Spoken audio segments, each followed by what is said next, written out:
showtime.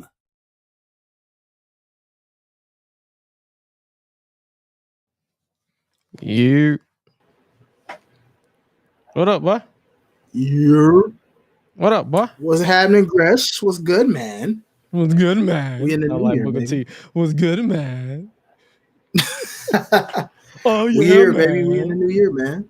What's up, man? It's a new Like, year. yeah. It's a new year. Yeah. 2020. Crazy. What is 2024? I still be saying 2023 low key. I had to catch myself a couple times, but you know, it's like I've gotten better with it. When the new year, when that New Year ball drop, it's like my day just blended because it's a few times where I'll be like, "Yo, what's today?" Oh yeah. Damn, what day? What year we in? It's like, what holiday is it? It's like, as soon as we say Happy New Year, I say rent due.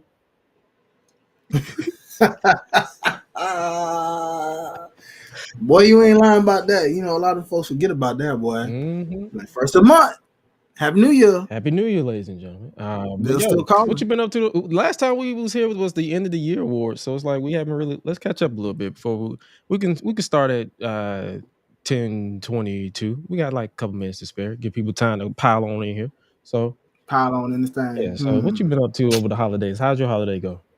Jeez, holidays was cool, man. It was pretty cool. You know what I mean? Like nice and chill. You know, everybody had a good Christmas. Everybody had a good holiday season in general. Shoot, what did happen that I'm trying to recollect myself.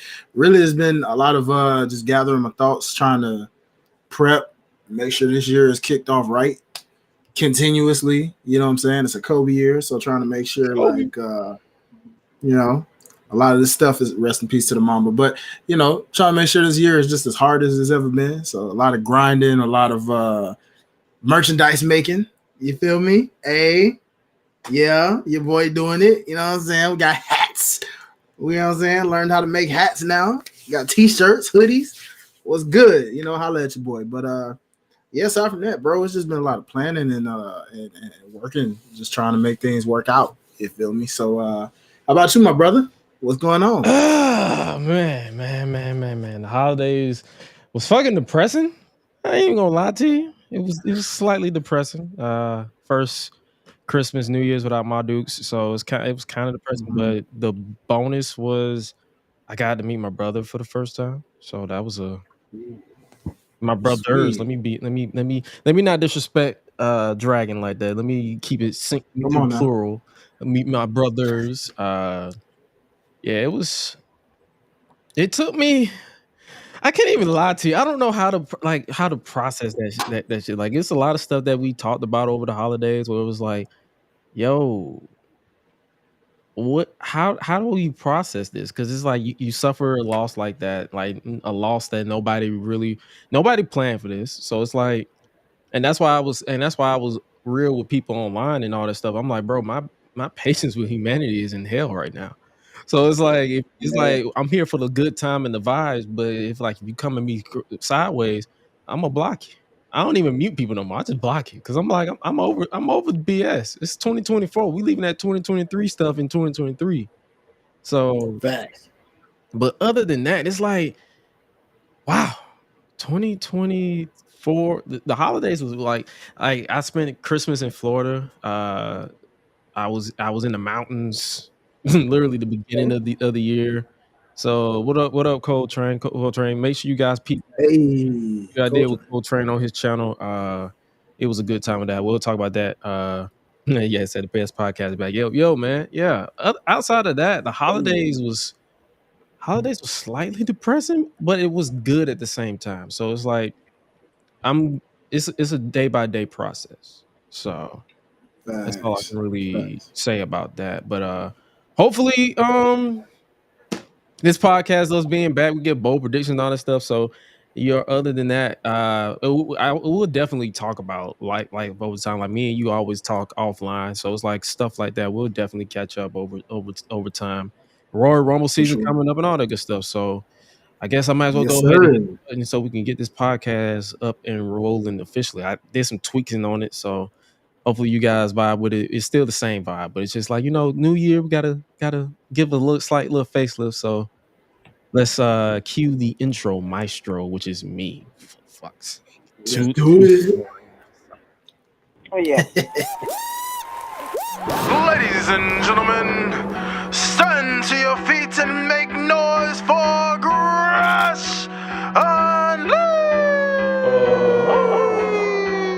Let's go! When the club go around here, I'm a cactus. Bang, bang, gang, I don't owe you jack. When I'm in the ring, it's just me and my best friends. OC cutting no slack. Hollywood Mills, you can put me on the A-list. Gresh Unleashed, better put it on your playlist. Me and my fam be ballin' like the Bruce. Fight night, baby, hard hitting like Sheamus. Family first, yes, bloodline business. Winning all the gold, look at how they witness. I was taught to be the greatest. 1,000 days I'm running, check out the book of Guinness. Coolin' with the baddies in the baddie section. Guarantee you they ain't jaded. Yellow, you baby face, I ain't feeling your gimmick. The fans think it's overrated. Brock Lesnar on the beast. Eat, sleep, flex, and repeat. Whole new swag with a price on the tag. Coming live from the west to the east. Better recognize on the mouthpiece. See the power level gotta increase. Bringing content on a daily. Feeling like Gresh Unleashed. Yeah. Greetings and salutations, ladies and gentlemen, boys and girls, non-binary pals, baby mamas, baby daddies, and everybody in between. Welcome back to the Gresh Unleashed podcast. Happy New Year. For those of you who are joining us for the very first time, and those of you who are joining us from last year, it is the voice that does the most, the purveyor of mischief, the man who is your favorite uncle and brother in, I guess you could say, spirit, but nevertheless, it is your boy, that voice that does the most, Gresh, and joined by me, with me, as always, is the man himself, the man, the myth, the legend, the voice of the Gresh Unleashed podcast, the Unleashed anthem. Make sure you guys download that right quick. And outside of that, but yo, he is the man, the myth, the legend. He is my main man, my right hand man, my partner in them. This is main man himself. Highlight. Don't forget the real. What's up with your partner? You muted yourself, my boy. You muted yourself. We live, baby. Did I mute myself? Yeah, you did. Going automatic. Let's try that again, ladies and gentlemen. What's going on? It's your boy Highlight Real in the building. We here live in full effect, baby. Muted and all. Unmuted and all. What's up? What's up? What's up with your partner? How you be? Man, you know, partner, just making it shake, taking it one by day, you know what I'm saying? Shoot. Yeah. Hop till I drop. You feel me? From the top, make it drop. Oh wait, you said a different song. My bad. I'm about to start singing Cardi B. Hold on. Anyway, but yeah, man. 2024. Happy New Year, ladies and gentlemen. So you already know this is episode 54. Wherever you stream this podcast, we are live every Tuesday night, 10:15 p.m. Eastern Standard Time. We was a little bit on CP time, but you know, we black people. It happens from time to time, but we try our best to be on time for the most part. But yo, 10:15 p.m. Eastern Standard Time every Tuesday night. For those of you who listen to us in audio format, we are here every Wednesday morning. So you guys know that you can, when you're on your commute to wherever you're doing on a Wednesday, well, it's freezing outside right about now. So hopefully you guys ain't slipping and sliding while you listen to the voice that does the most and the man of finesse, Mr. Highlight Reel. So hopefully you guys are taking care. But hopefully you guys typically join us on Tuesdays because it's a live chat. Like whatever you miss on the pre-show, we always catching up and vibing whatever we got going on through that week. But yo, man, speaking of catching up, we gotta catch up on what we missed while we was away. Because for those of you who haven't been tuning in to us, we just wrapped our end of the year awards in December, and we was on hiatus. We was done. We was resetting. I was in the mountains. Shout out to Henny and them. So, yo, man, we got a lot to catch up on. I feel like I feel like we missed a lot. A lot. Sheesh. MJF is no longer in AEW kayfabe. Tony Khan pissing people off online as usual. Samoa Joe is the world heavyweight champion. Yeet. Roman Reigns is still undisputed Universal Champion. What else are we missing? What else? I feel like Jack Perry apparently is in NJPW. He's in New Japan now. Oh yeah. Shout out to they made a thing online where it's like we're jacking off to Jack Perry. I'm like, pause. But nevertheless, yeah, let's tune into the chat. Yo, Golden One. Cole Train said the best podcast is back in the game. Appreciate you over on YouTube. Deshaun, I think Deshaun over on Twitch. What's up? What up? What's Golden up? One, Oos, Day One, New Year's Revolution, SmackDown. Hey. Oh yeah, we missed a lot. Nick Nemeth, formerly known as Dolph Ziggler, Ah, is in yes. TNA now. Yo, we missed a lot. But yo, that's what we're here for. But for those of you who don't know what we're really here for, we are here to predict 2024. We are predicting the entire landscape of wrestling or the shows that we watch, because we don't watch everything. Let's be real. We are busy individuals. Like I'm literally, I literally am overdoing it. So at this point in time, I bought it just for this occasion. I got the green edition Red Bull. So once this kicks in, y'all already heard that crack open. He got the water bottle. It's all good. But once this kicks in, who knows what I'm gonna get into? That's a good stuff. That's good. Well, we live, baby. We don't want to slurp in y'all ears though, because I hate that shit too. So let's do that. So yo. Oh yeah, we're gonna definitely chat to the chat. So if you guys in the chat who are tuning in to us live, you guys want to predict something that we talk about, make sure you do that, and we will definitely. So I guess you could say reserve a section of today's podcast for you guys to give your predictions. But before we do that, yo, shout out to the Patreon as always, patreon.com/GreshDigital. You guys are pretty much helping the channels plural, this channel and the Gresh on YouTube channel stay intact. So we appreciate you guys for partnering with the hard-earned money, because you don't have to do that. But you guys who like to support the boy and the crew that I am building here under Gresh Films, Gresh Digital Media. So we appreciate you guys. Some quick Gresh on YouTube news before we get into today's show. Hopefully you guys enjoyed the TNA month that I had over on the main channel. The retrospectives will be a mainstay on the channel, but as we're in quarter one of 2024, here's a test upload schedule that I want to run by you guys that we're going to test throughout January, February, and March of 2024. With the return of the Gresh Unleashed podcast, as you are tuned in right now, we will be live every Tuesday at 10:15 p.m. Eastern Standard Time, unless stated otherwise, with a Wednesday morning upload for our friends over in the audio land, along with the talking-ish interviews. They will be back as well. I'm waiting on a couple of people to hit me back and confirm. I believe right now I have one guest signed on. We will be recording next week, and that will be out to you guys as soon as possible.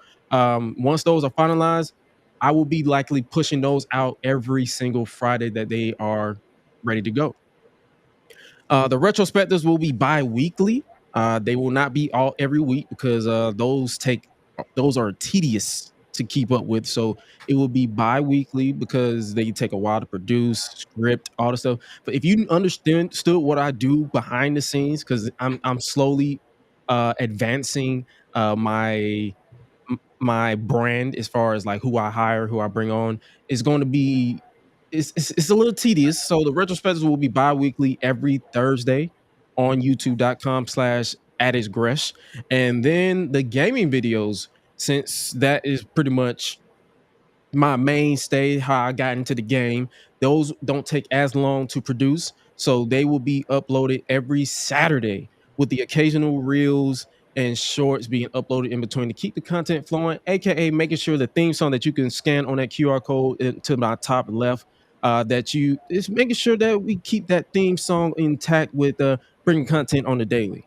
So yo, we got you covered. And also clips of this podcast will be uploaded onto our YouTube channel, so you guys can definitely check that out and subscribe over there. I believe we're at 67 subscribers over on YouTube. So yo, let's try to get 300. Let's try to get 300 by the end of quarter one, which is March. So let's get the 300. Let's do it. And drop a like if you're listening over on YouTube. Drop that like. We love everybody who support yours truly. This is a team effort. We are a duo. He's representing the Life's Boss podcast, but he is my main man, so he's helping yours truly with the co-hosting duties. So Come on now. that, yo, we done with all the announcements, the festivities and all this stuff. Did you watch football this week? I did, and I regret it. I regret it horribly. Those games sucked. Should we even do a football roundup? Because I ain't gonna lie to you, it ain't gonna take me 120 seconds to say what I gotta say. By all means, brother, the people want it. We got to give the people. We got to give them. We got to give them our thoughts. Okay. I hear you.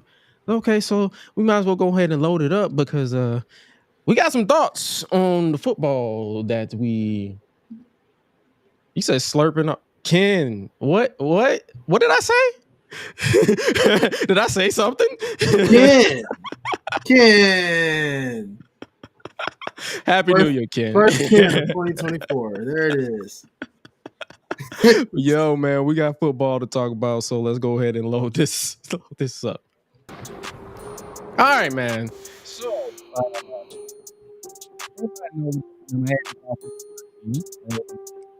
I ain't gonna lie to you. I eulogized the season as soon as they announced that Kansas City was going up against them. So people assumed that I was jumping the shark or jumping the guard when I said, "Yo, I'm finna eulogize this team." They went up against Kansas City again in the final game as a wild card. They went up against the wild card and they lost. So I was right.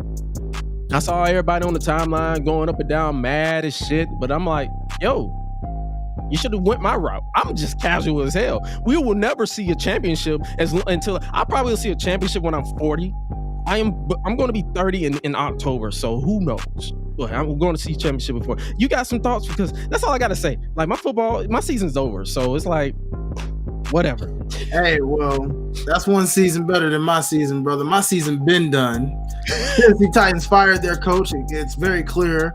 They're blowing the whole doggone thing up. Derrick Henry probably ran his last run as a Tennessee Titan. But hey, at least we kicked the Jacksonville Jaguars out to where those fools didn't make the playoffs either. Now, unfortunately, I got to take this last 40 seconds to just say this. Dallas, we got to have a talk. Them Cowboys. So let me get this straight. Do y'all now realize that it has now been Stephen A. Smith said this exact. I want to share this with y'all in case you didn't hear it. Last time the Dallas Cowboys won something of significance, 10% of households had home internet. 10%. Okay? Google did not exist, ladies and gentlemen. Google didn't exist. Let that sink in. Almost 30 years now, Dallas. That's pathetic. Thank you. That does it for the football roundup. On to Dallas. 1, 2, 3, Cancun. Thank you, ladies and gentlemen.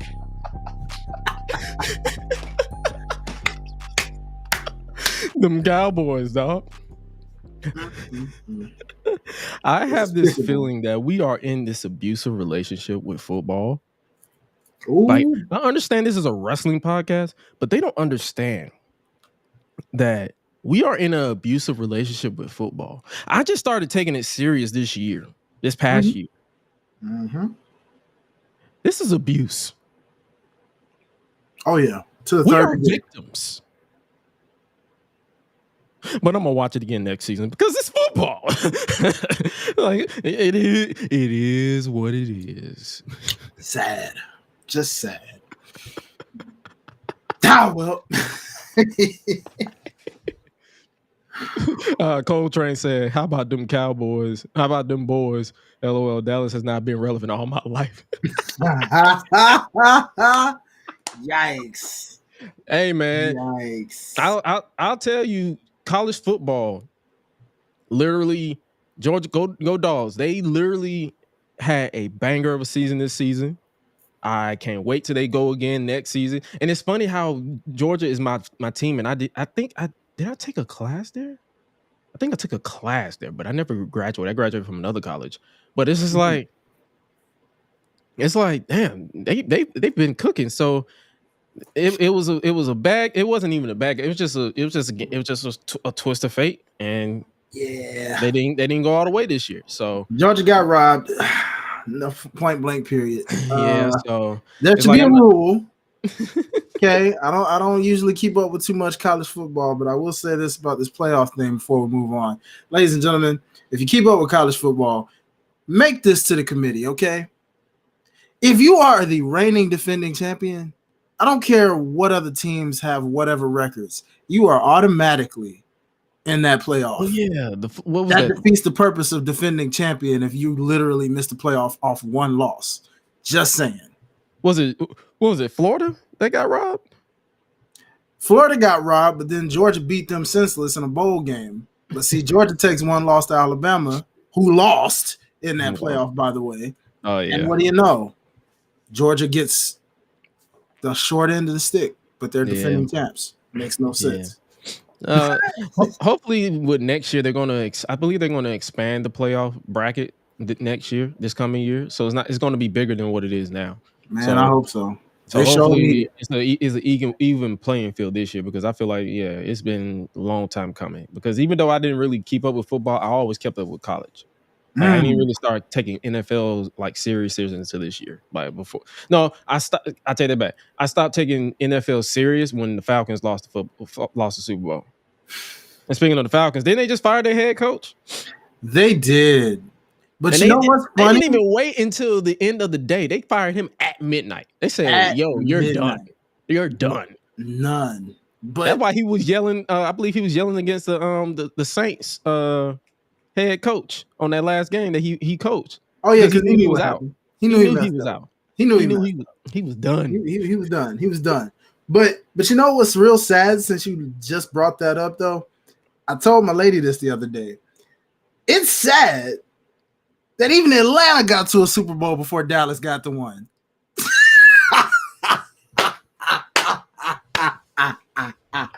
That is sad, people. Let that sink in.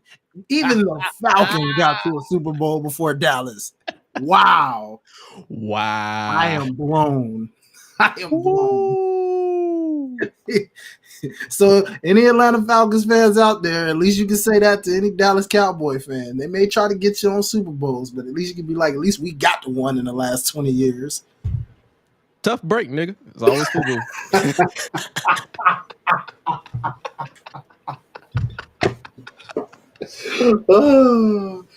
Now I got no comeback for you if they bring up how you lost it, but still, at least you got the one. That's all I can say. Hey man, football is fun to talk shit about. Like, we not like this whole tribalism BS. Like, we just here for a good time, and we here for a good time, but not a long time. So it's like, if you're not here to laugh, love, the door is that way. Get out. So it's like, that's all I gotta say about that. So. But yeah, man.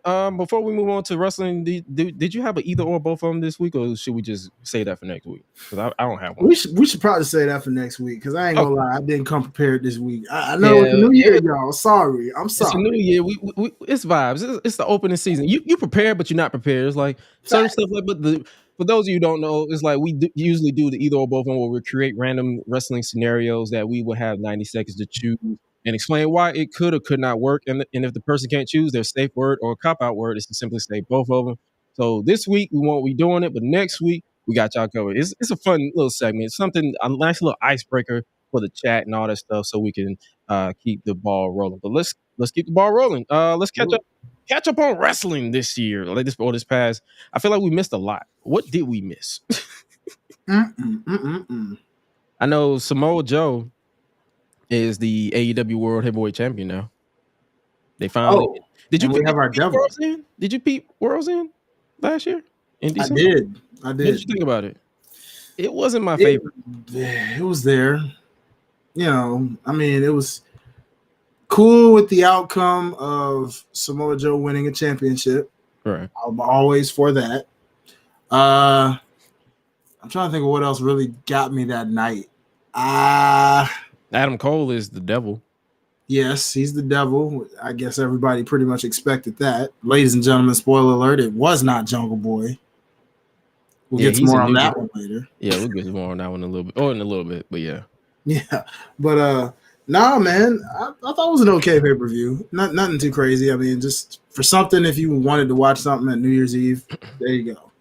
Yeah. And shout out to VPN. I had to pay the $50, so there's that. Get you a VPN, ladies and gentlemen. You get a discount. That's all I will say. You still supporting the company, but you're not paying. If you feel like I only use I pay the $50 if it's like a stat card that I'm like, yo, this is it's worth the full price. But if it's not worth the full price, I'm still paying for it. But it's like, as far as they're concerned, I'm in Canada. And my ass is sitting right here in Georgia. That's fair. That's fair.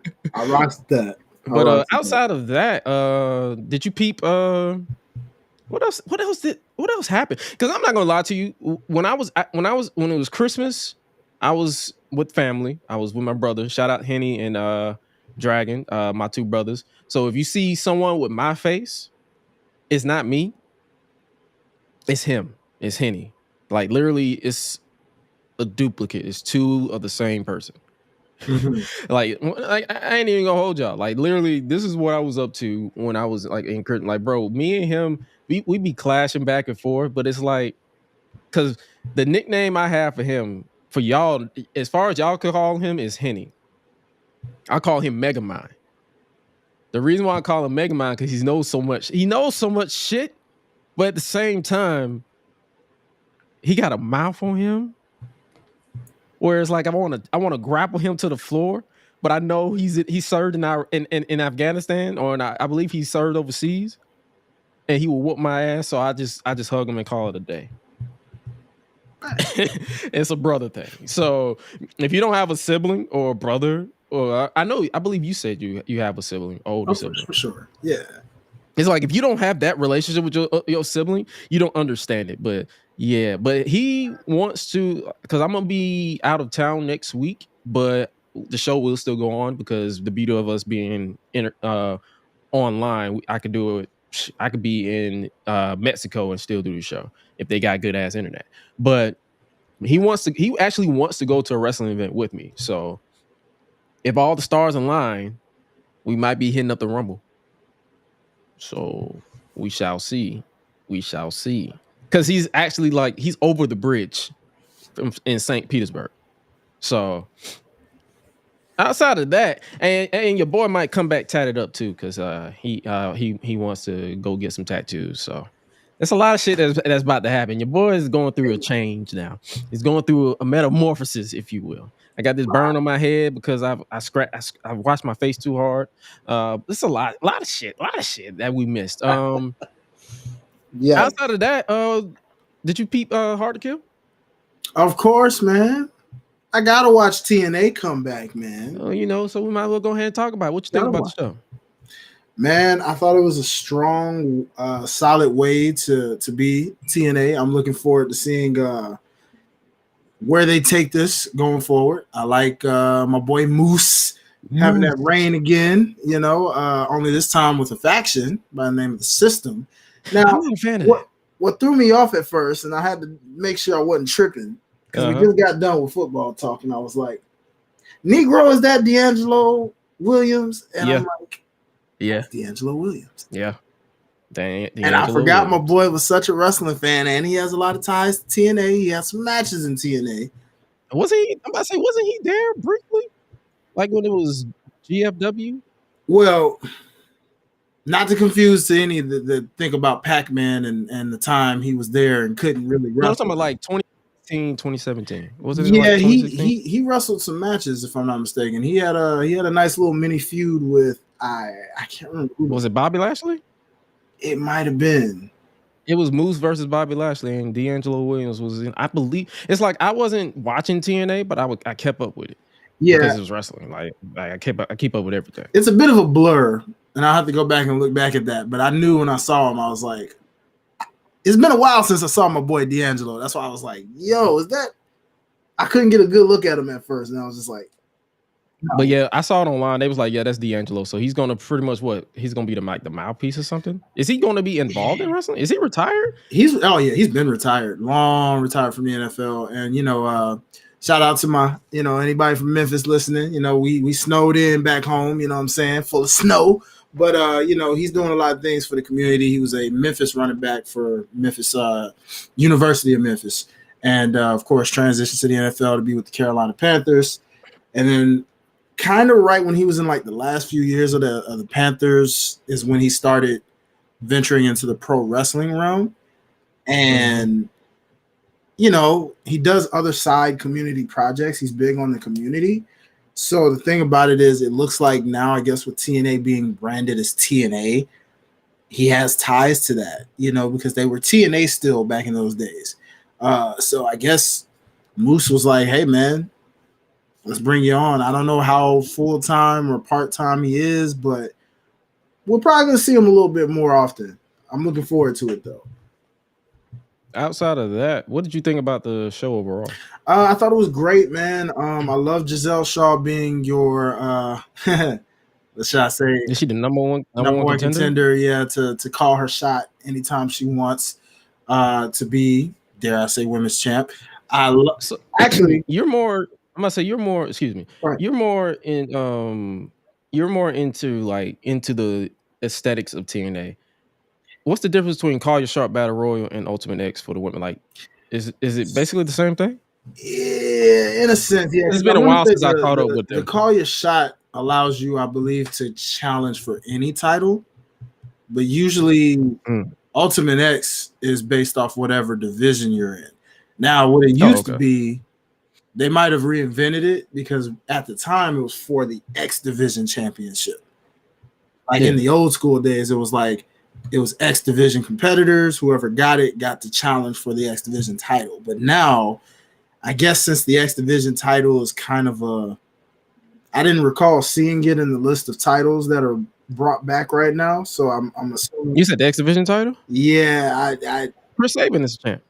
Chris, that's right, he was. Okay, that's right. I'm sorry, he defended on here too. Excuse me on that for a second, because I was like, that's probably what's throwing me off, because seeing the whole Giselle Shaw with the Ultimate X, but you know, being a woman, because it was all women in that match. So because it used to be basically exclusive for the X Division, right? So now that is multiple divisions, it's like, yeah, it was throwing me off a bit. So I will say that did throw me off just a tad, you know. But I'm not gonna lie, I still wish they would have had the 6-sided ring. I'm a sucker for that. It just would have felt a little bit more TNA with that 6-sided ring. But I understand why they probably have to keep it 4 square. You know what I'm saying? You know, I get it. But yeah, man, shout out to Jordan Grace, you know, defeating Trinity. It looks like the rumors may be true. We may be seeing her back in the WWE. Who knows? We'll see. Who knows? You know, Sasha and Bailey were there, camouflaged like some secret agents. Like some Inspector Gadget head ass motherfuckers. And apparently, based off a blurred image, shout out to our boy Ango, it looks like maybe, hard to tell, but Triple H and AJ Styles were in attendance. Yo, bro, that person, they saw a bald person. It was Eric Young.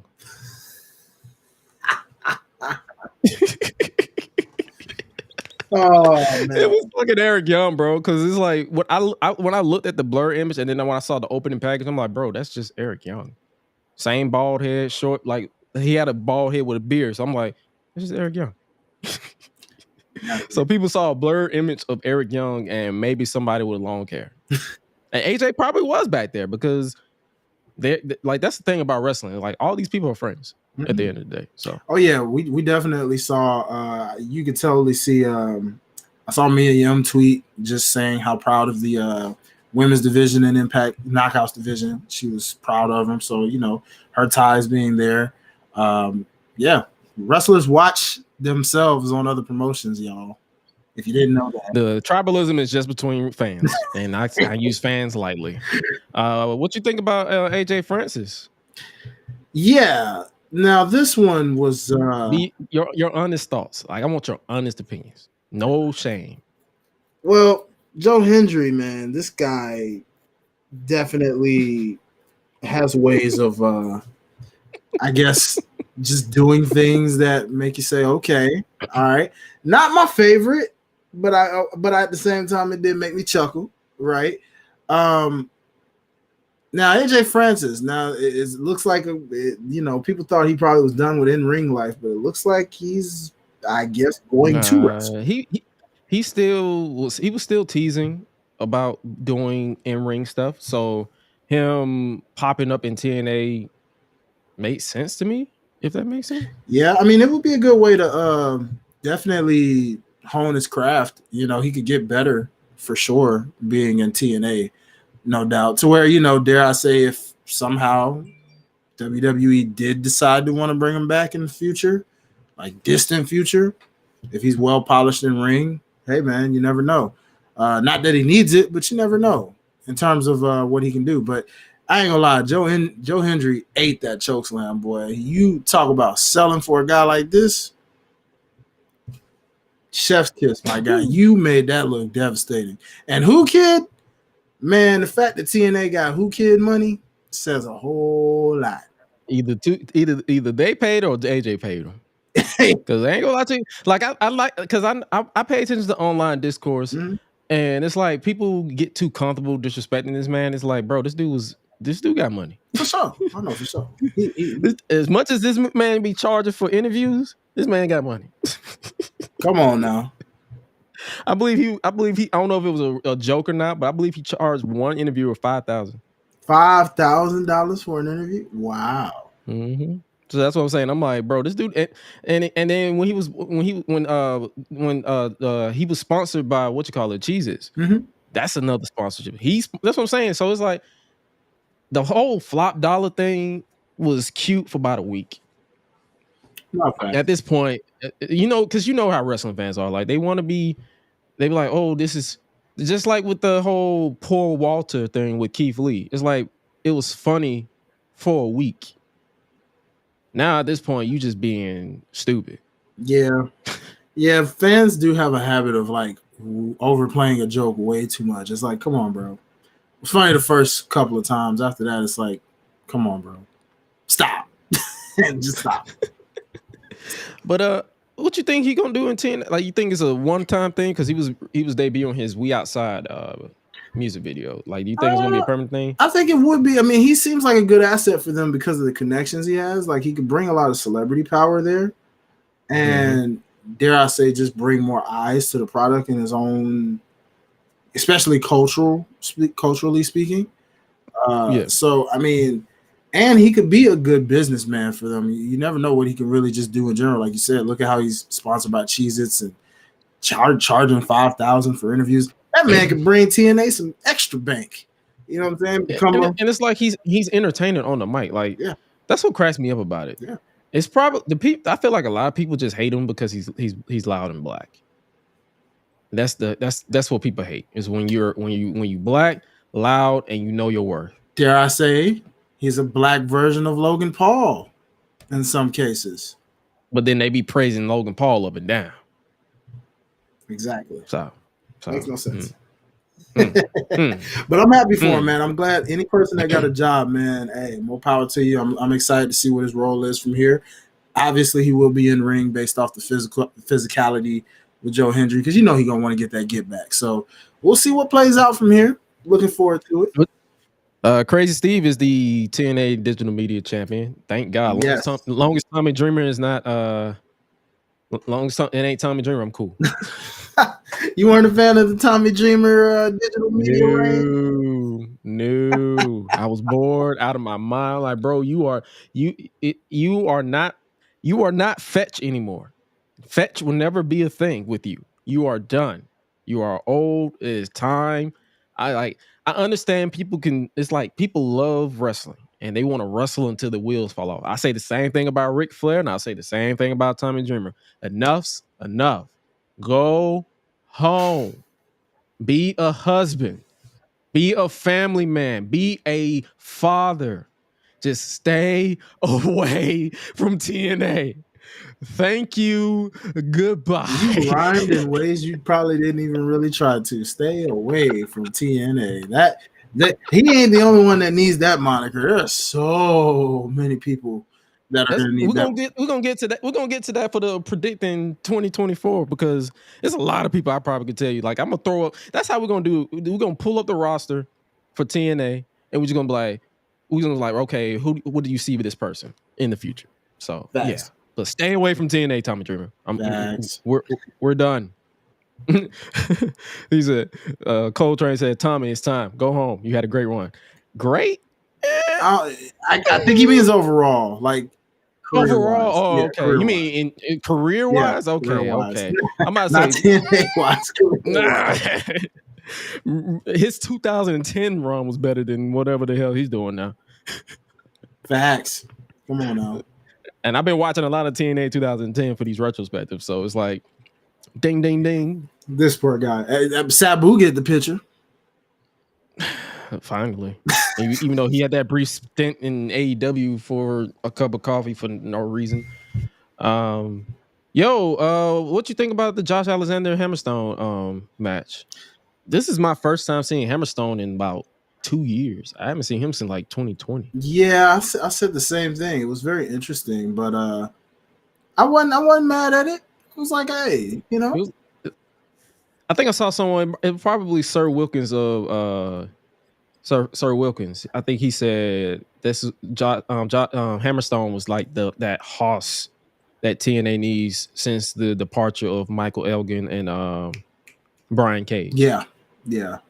Man, man. Yeah, that is a good picture perfect fit now that I think about it. Yeah, he'll work greatly in that role.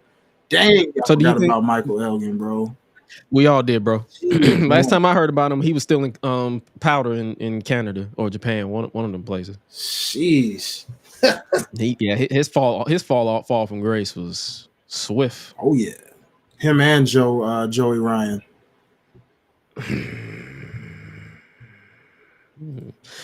Just stop being weird. That's all. Pretty much. That's all. That's all it is. That is another thing, though. I guess we'll get into that later.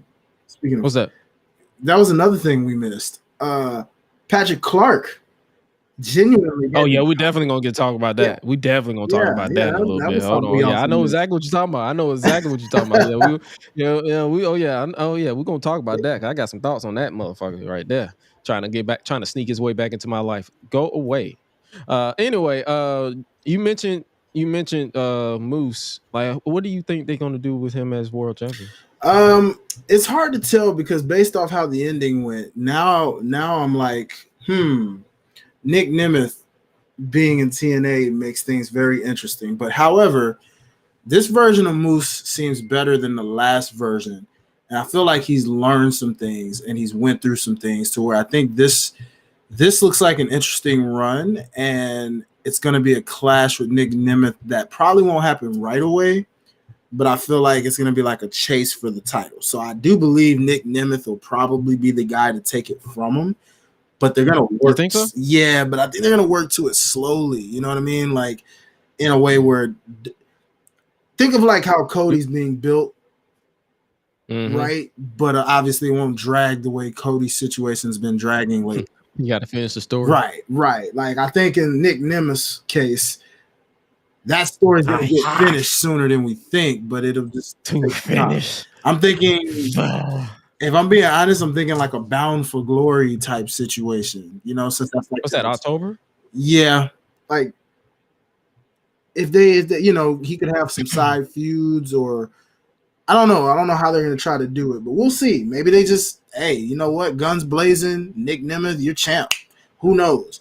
But I wouldn't want to do that to Moose because it's like, man, you just got that title back and you're a two-time champion, you know? And after that promo that him and Alex Shelley cut where he was like, you were not really ever the real TNA champ back when he brought the title back originally. Which is true. Yeah, like it's kind of like it's almost like they're saying he kind of needs to have this run. Now, this faction he's got, I need a mouthpiece.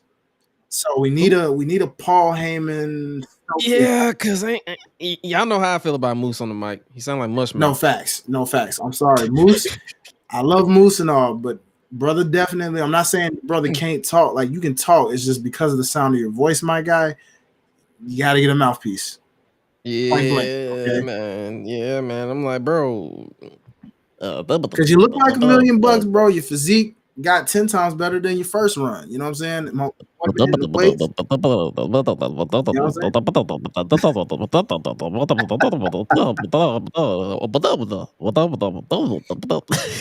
boy, I don't know what mouthpiece is available out there, but we need to find something. Can D Williams talk? His voice is a little funny too, but yes, he can talk. Probably. Jesus Christ. I mean, he can talk better. I'd say he can talk better than Moose, but I wouldn't use him as a mouthpiece. Like, Because I ain't gonna lie to you. It's like from my perspective, I'm not picking on anybody's voice. Moose sound like Mushmouth. Alicia Edwards, her voice, her accent is not doing her any favors. Yeah. For me. Yeah.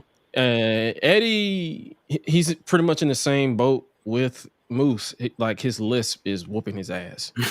And D. Williams is like, I've never heard him talk. So it's like they need a mouthpiece. I mean, real bad. Yeah. Or just don't talk and just fight. Well, I mean, Brian Myers can cut a promo. Yeah, no, he's pretty good with promo cutting. So he can be the mouthpiece. Retrospectively, if they wanted him to be that mouthpiece of the group, he could do that. But I just thought about that. I would love for it to just be a guy that's like, or girl that's like non-wrestler, just straight mouthpiece. Kind of like your Stokely Hathaways and Paul Heyman's. Pretty much like somebody that is here to talk, set things up, handle the contracts, and bada boom, bada bing. Oh yeah, for sure. But yeah, Nick Nemeth. I was struggling with his name for a long time. Trust but it's pretty straightforward. This is where I'm like, same thing. Nick Nemeth, Adam Copeland. Look, guys, I need y'all to work on some names because using your real names in pro wrestling, okay? But then again, Dolph Ziggler wasn't that bad. Wasn't no better. That shit was ass too. Might have been, but we were so used to it. At least we made ways to call it short, like Ziggs or Ziggler, whatever. I mean, there's been way worse WWE names than Dolph Ziggler, so I won't even knock that. But but like you said, at least he sheds it. What I really like is the energy we got from not only just these crowd shots, but the way the crowd was, the energy. It gave me a new TNA feel. Like I felt like, yes, TNA is for real back because of how that was executed. And for him to just show that passion in the crowd, to make him a big deal like that off rip, man, I can't wait to see what they do with this man. And I can't wait to see the bangers that he going to put on with people. You know what I mean? And I believe he have a match on. They booked a couple of matches. They did the Snake Eyes show on Sunday, and then they got a couple more. They got another show, I believe, this weekend. Yeah. So that's I like that concept of them just booking. Just like nothing's changed. The only thing that upgraded was like, how they said they're gonna have a upgrade in the production. Did you notice anything different? A tad, but there's still some things that can be worked on for sure. I feel like they'll get better as weeks go along. What's good? I feel like they'll get better as the weeks go along. Sometimes it's just like the very first thing you see. But for sure, like you would know that better than I would as like the productionalist. So I'm sure. Yeah, I noticed a little bit things. Like I noticed they had a few hiccups, so I kind of gave them a grace period as far as like getting used to the new equipment and stuff like that. Like it was certain things I'm like, yeah, this is where they mess up, this, that, and third. Like this ain't like people who think I'm an inexperienced production specialist. I think again, I literally just finished wrapping up with BET this past weekend. I was did one of their soirees. I was pretty much overseeing a lot of stuff over there. So it's like I have experience in that. So I'm not here to just say nitpick, but it's like I notice little things like that. It was like a little hiccup in the audio, like the transitions. They was like, you can hear where they meant to send it to us, but they sent it to the live feed, to the live crowd, and they didn't send it to us at the same time. It's like little stuff like that I noticed, but it's like, it's not like a deal breaker for me, but I can tell that they're trying. So it is a vast upgrade from 2020. I can tell you that, because I could not stomach 2020 audio for Impact. I don't know what it was. I'm like, yeah, I can't watch this. Yeah. Like, I don't know what it is. I'm like, this is bad.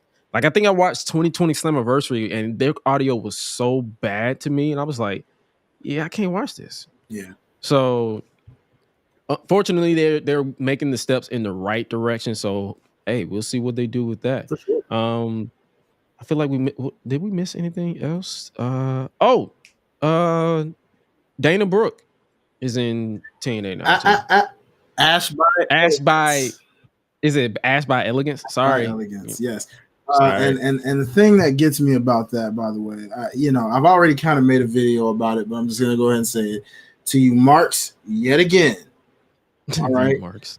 I'm tired of you ninjas trying to shoot down a doggone gimmick before it even begins. Just because you see a woman, blonde hair, dolled up, suddenly she's a Temu timeless Tony Storm, or she's a Dollar General Tony Storm. However, Wish versus Walmart. It's like, dude, give the girl a chance. Let's see where she's going with it. First of all, you didn't hear her even talk. Okay, she didn't even say nothing. Exactly. So she wasn't in black and white. All right, the picture was clearly in color. All right, Tony Storm's gimmick is in black and white, people, for one, and two, you don't even know. Do you know how many different looks from back in the day were similar to that? From that 1920s, 30s, 40s, 50s. And I'm not going. And can I jump in on that? It's not like Tony Storm's character is original. She's inspired by a classic character. She's a movie artiste. Yeah. And the only reason why it's over as it is because Tony is that freaking talented. So it's like I feel like a lot of those people who was just harping on her wasn't genuine with it. Yeah. It was disingenuous as all hell because it's like my first thought when I saw her, I was like, oh, she dressed nice. Yeah, exactly. That's it. And the reason why I say that is because I'm gonna be honest with you. I interact with women on a regular basis, and I've seen similar styles. Elegant dress isn't exclusive to one character or one generation. It's been around for centuries before all of us was even a thought, was even a blimp. So it's like to see that quote unquote backlash with her just showing up in whatever in this dress up. I'm like, for starters, we only saw her for like 30 seconds. Yeah. And the thing about it is, another thing that gets it here is like, bro, I just thought about this gimmick, and it just goes to show with Tony Storm again. Not to hate, we love what Tony Storm's doing and all, but do y'all not forget that there was once a tag team called the Vaudevillains, who also were in black and white, by the way, way before Tony Storm was even close to entering in WWE. Do y'all forget about the Vaudevillains? Yeah. So before you try to clown Ash by Elegance, I don't want to hear that. Okay. I'm not really a fan of that name though. I don't know what it is. Real name, it's a play off of it. I can understand it. I'm willing to give it more of a chance of whatever it is. I just want to see where she's going with this. But it's not me dismissing it. It's more so like I'm not sold on it. But knowing me and especially how I consume wrestling, I'm high and I'm having a good time every time. So it's like knowing me, I'll probably be sold off within a week. So it's like it's just my initial reaction was like, really? Yeah, I mean, like because I reacted to it when I saw it with the gift, like, oh. For real? No, like I wasn't bashing on her, but it was just the name. I was just like, yeah, it threw me. Nah, I'm super happy for it, man. I'm and more than anything, before you even clown a gimmick, one last final thought on that is just let's just celebrate the fact that someone has a job. By the way, because there's that too. All these wrestling promotions out here that have room for these talents that get released from WWE. Some of them mentally, especially think about it when you're like someone like Dana Brooke or Ash Viola, who's been killing it. Yeah, like think about the fact that when you've been in WWE as long as she was, you probably could have been burnt out and just been like, I'm done with wrestling, period. And y'all probably would have just never seen her. She could have went the Mandy Rose route. Or not just Mandy Rose. AJ Lee. Let's not forget Miss Lacey. Oh yeah, Lacey. We don't talk about her. Yeah, we don't talk about her. Mandy Rose, AJ Lee. That's all you gonna hear from me. I don't acknowledge Lacey Evans no more. She can go that way. But I'm not finna sit here and act like I was the biggest Dana Brooke fan. But I'm willing to see what she can do outside of WWE. If it works, it works. If it doesn't, it doesn't. I'm I'm a unbalanced individual. Same thing with Brian Pillman Jr. I wasn't sold on him in AEW. I'm not sold on him in WWE. But I am not here to tell you you should like this person or you shouldn't like this person. I'm just saying you how I feel. I wasn't sold on Dana Brooke. hopefully Ash can sell me on Ash by Elegance. I wasn't really sold on. Let me see another example. I wasn't really sold on Toni Storm in WWE main roster, but she's killing it in time. No, scratch that. I wasn't sold on Toni Storm in the Outcast, but she's killing it as timeless Toni Storm. So it's like I'm open to being wrong. If I say you suck and you're proving me wrong, I will gladly get on this show, get on Twitter, and be like, "Hey, I was wrong. I was wrong." Cook. So fair. But last thing for TNA before we move on, you a fan of this AAA partnership? Oh, absolutely. I think that's them kind of slapping AEW in the face with the whole CMLL situation, because I know I've heard that apparently they got beef with AAA or something. Like, apparently those two promotions do not get along, like, at all. And I'm like, well, this can work, and I'm with it, Kind of remember when we talked about old TNA, and I hope they bring back that World Cup situation they used to do. Oh, the Super X Cup? Yes, the Super X Cup. I need them to bring that back. And AAA's partnership could help with that a lot. And if they bring that back, that'll be very interesting to see what happens.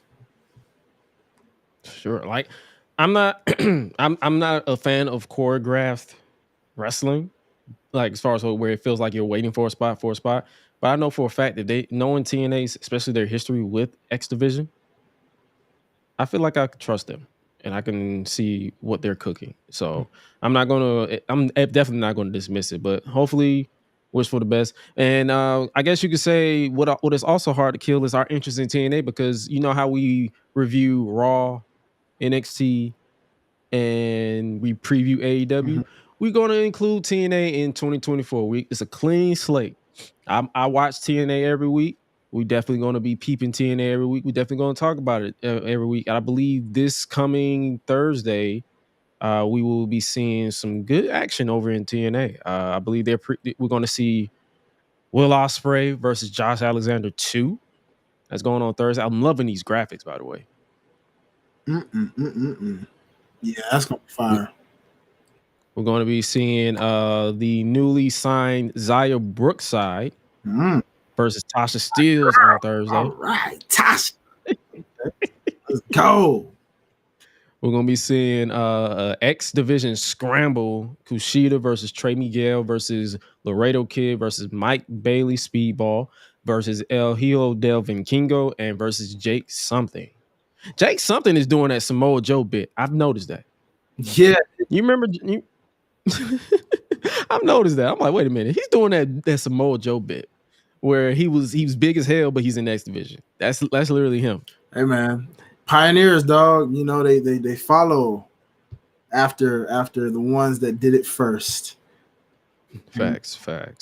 You too, because look at him being champion these days. So he's been champion everywhere except for WWE for some reason. I mean, you can include NXT. That's Vince's problem, unfortunately.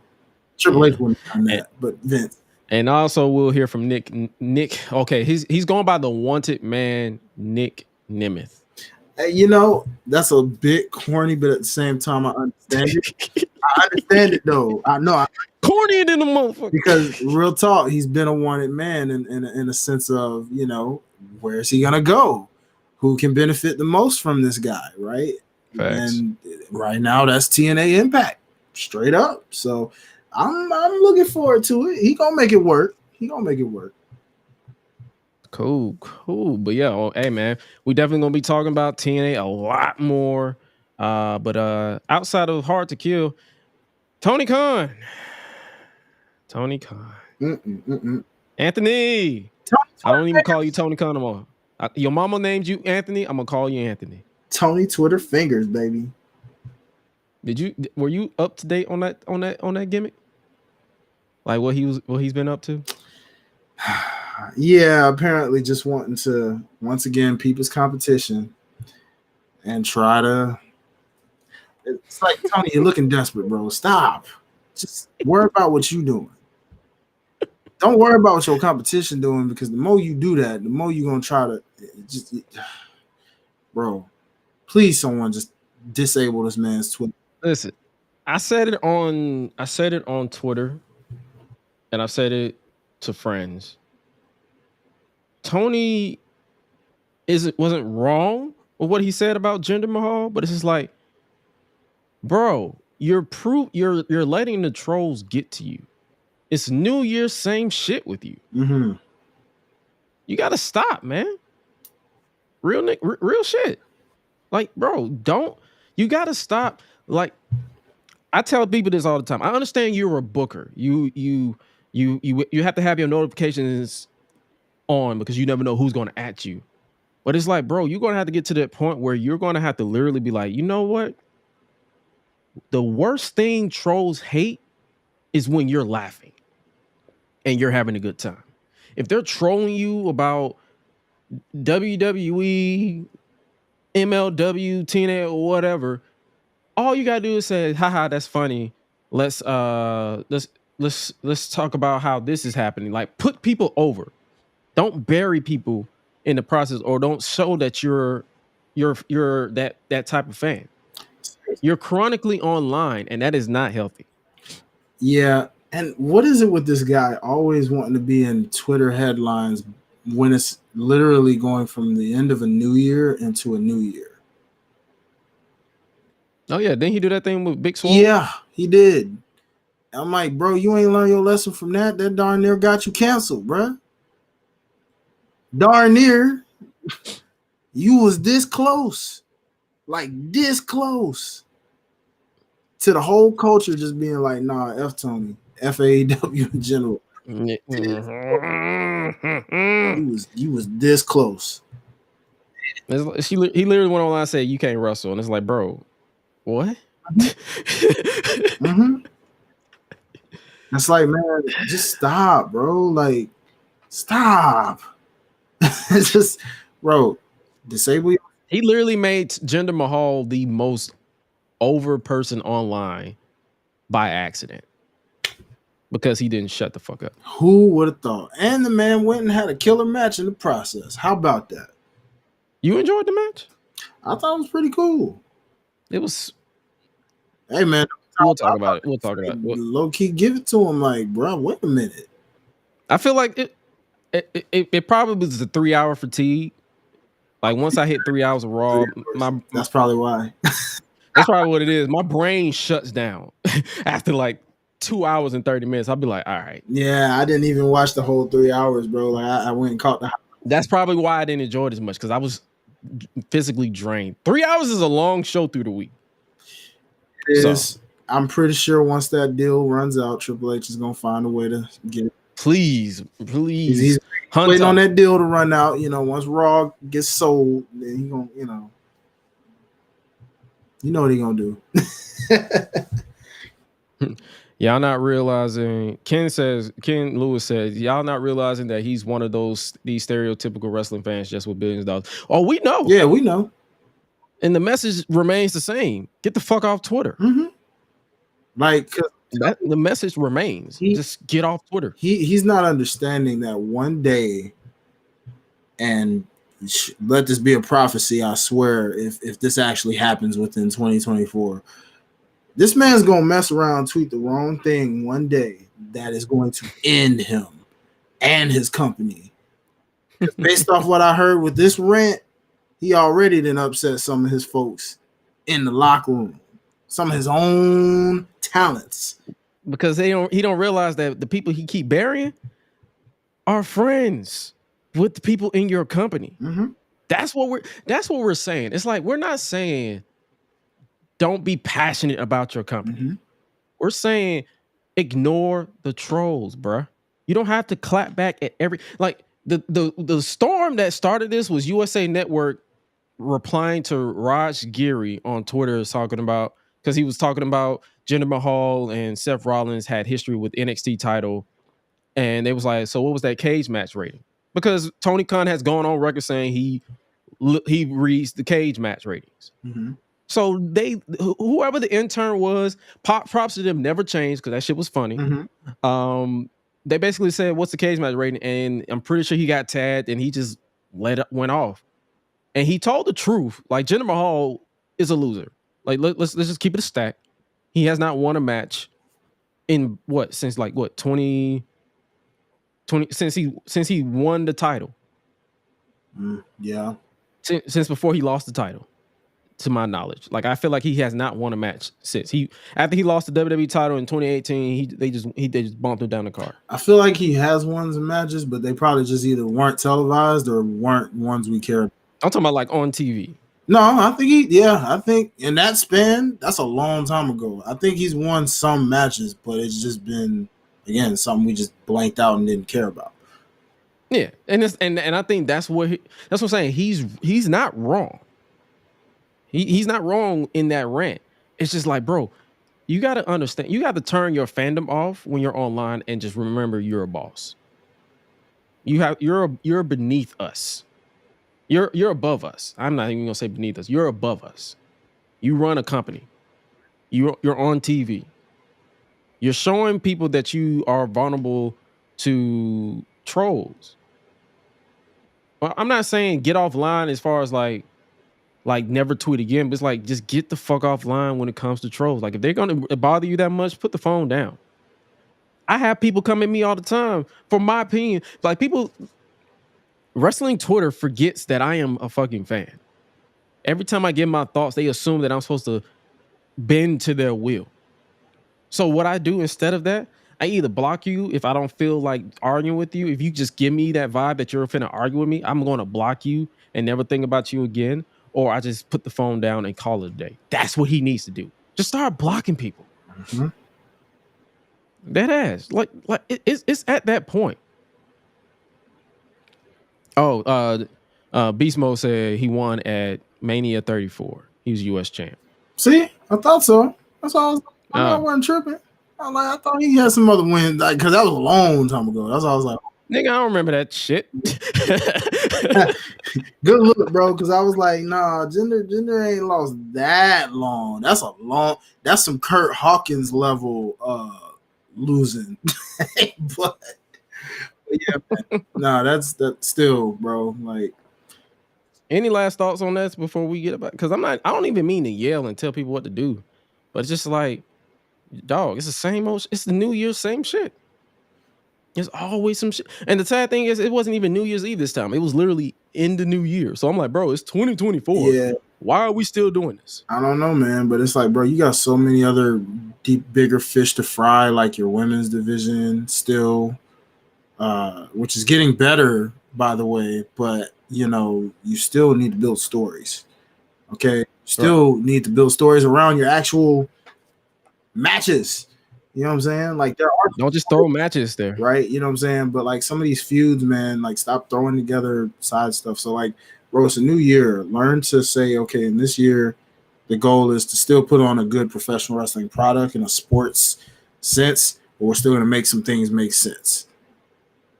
Right. That's all you gotta do, bro. I said we want to see you win. All right. Like I'm not finna tell another grown man what to do, but just like, bro, enough's enough at this point. Because this is the last thing I'm gonna say. Like, if I see him go on another rant, I ain't even gonna comment. I'm just gonna be like, all right, nigga. Once I hit you with that, it's a wrap. Because I'm just not finna give you my energy. And I don't blame you, brother. I don't. Because it's childish at this point. But switching over to WWE, Cora Jade is out of action with injury. She just got back, but she's unfortunately out with an ACL. What the hell's going on, man? Somebody needs to investigate this doggone performance center, man. I'm not gonna hold you. I feel like it's not just the performance center. I feel like it's women's sports in general. Because there's a lot of women's athletes that are going down with leg injuries. Like I feel like it's something. I think I saw someone on Twitter that was. It's been ACLs. That's what I'm saying. ACLs. It's like it's something going on to where it's like I feel like the work at the routines aren't really equipped for women. Yeah, it's weird, man. It's something it's because it's not just wrestling. It's like I've seen it happen in like other places too. So it's like, what is going on with the training regimen, or like is it something that they need to eventually learn to like alter? I'm not trying to say women are lesser than men for those people who are into that type of stuff. I'm just saying, like, you have to study the body and be like, I can take this, I can't take this, I can take this, I can't take this. So it's like it's some stuff that I feel like we don't know yet. Yeah, man, I don't get it either, bro. Because it's just like you said, it doesn't make sense how that's just happening constantly, right? Like it's like every time we lose a woman, we get a woman back, or we get a woman Right. back and we lose a woman from the same injury. You know, I'm almost afraid for the next woman with momentum because she was definitely destined to take that title. And now, just gotta go for the next woman up, I guess. So, Which is I believe Roxanne Perez. If you, for those of you who don't watch NXT, so they just pretty much put one best friend out for the other, basically. yeah, if they want to go that route, because you know, ugh. It ain't the training. Ken Lewis said he's like, it's not the training, it's they probably need to change the style of. That's what I'm saying. It could be that, but it's also you got to understand. It's like it's not just wrestling. It could be the training. I'm pretty sure they be working crazy down in that performance center. They probably trained them the same way they trained the brothers, the fellas. So it's like they probably got to pay attention to that more. Like they don't want to overwork the body, and then also it's wrestling. Like I'm not finna at like it's that situation where oh they need to like this person is weak or whatever. I don't know. I'm not a wrestler. I'm not finna tell you say oh this is this that and third. I am an athlete. I am athletic. And I'm working with a knee injury right now. Like my knee is bothering me every time I dance. So it's like stuff like that, or every time I jog or run. But it's like I'm not gonna say, but it's a freak accident because isn't Charlotte out with an ACL, MCL? Yeah, that's a little bit of everything for her actually. So that's what I'm saying. It's like it just, and that pretty much came after slipping off the top rope. Bro, it's crazy, man. Like So it's like we can't really like determine what the cause is from an outside looking in, but all we can do honestly on some real shit is just wish them well, push forward. Hopefully they bounce back and it's not really a situation where it's career ending. Like we wish you a recovery. Any thoughts on this? Any more thoughts? no, man, just get well soon. Hopefully, maybe if she's motivated enough. But at the same time, I know that's tricky. But maybe she's young, so maybe she can pull one of those comeback, fast. What do you think with that? You think they're gonna like since this situation? You think since she'll be likely be back in 2025, 2026, the latest? You think they're gonna pretty much flip the switch and turn this into like a Tommaso Ciampa situation? Remember when he went down with an injury and he was a heel, but they brought him back as a babyface? Yeah, because that whole Mean Girl thing, if you think about it, think about Seth Rollins when he remember when he kept getting hurt like after the first injury, it then happened again, and it was like, and it's like they tried to make him heel coming back. Oh, and it did not work. And it was like, nah, because they weren't going to boo a man that went through all of that. Right. You know what I'm saying? So more than likely in her case, I wouldn't be surprised. At this point, she'll probably be a baby face. I mean, hell, she's already over with most guys because of her looks anyway. So I need some of y'all to turn that off. Like, bro, I understand the woman is beautiful, she's sexy, but some of y'all be going a little bit too far. Like, yes, real too far. Like, people see me joking about Killer Kelly. Oh, that woman. But they see me join me on that train, but I've been on. They see me joke about it, but I know how to turn that shit off to where I can respect the wrestling. I need y'all to do that with Core. No, for real, on some real shit. Trying to creep these ladies out, bro. Like, they appreciate the love, but come on now, don't be creepy and weird with it, bro. Come on. Ken Lewis said that the girl coming right back at deadline like she did last year. They be like, "Yep, let's do this again. Let's try this one more time." She's just gonna attack whoever's champ again and be like, "I'm back, snitches." Snitches would it be? But yo, last thing we'll say on that is, just wish her well. she's a fighter. This is a tough break, and that's all we can say about that. Yeah. Did you peep NXT this week? I did. What you think about the show overall? Like I didn't really catch too much of it because I was pretty much prepping for the show. Oh, let's talk about it.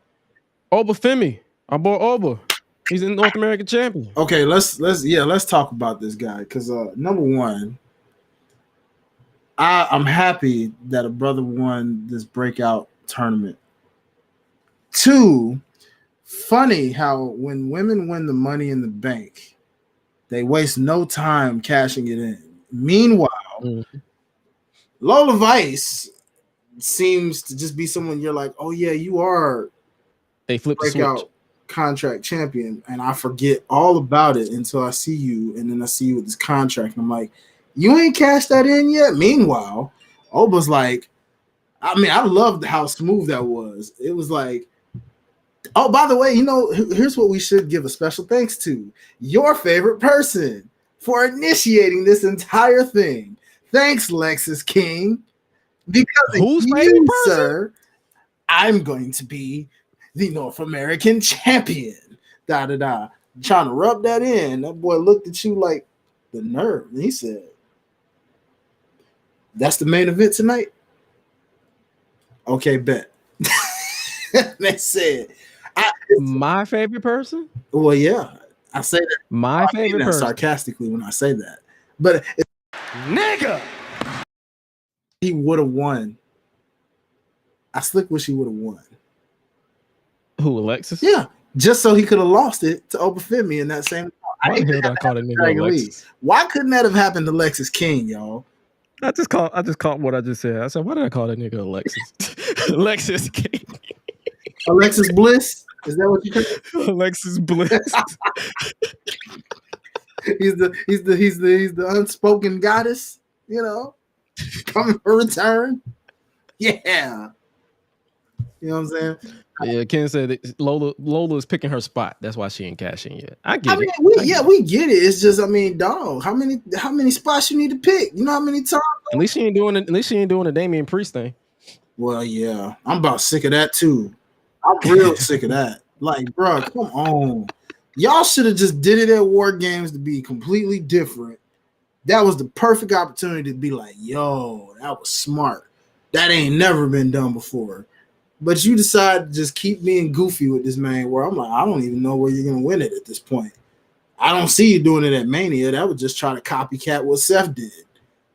Ironically, right? It's like, where else could he do it that would shock you at this point? You ain't going to cash in on nobody at the Royal Rumble, are you? Why would you do that?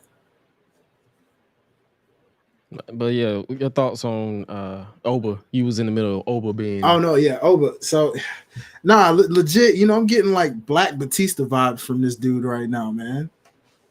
I feel like he's everything Omos probably should have been.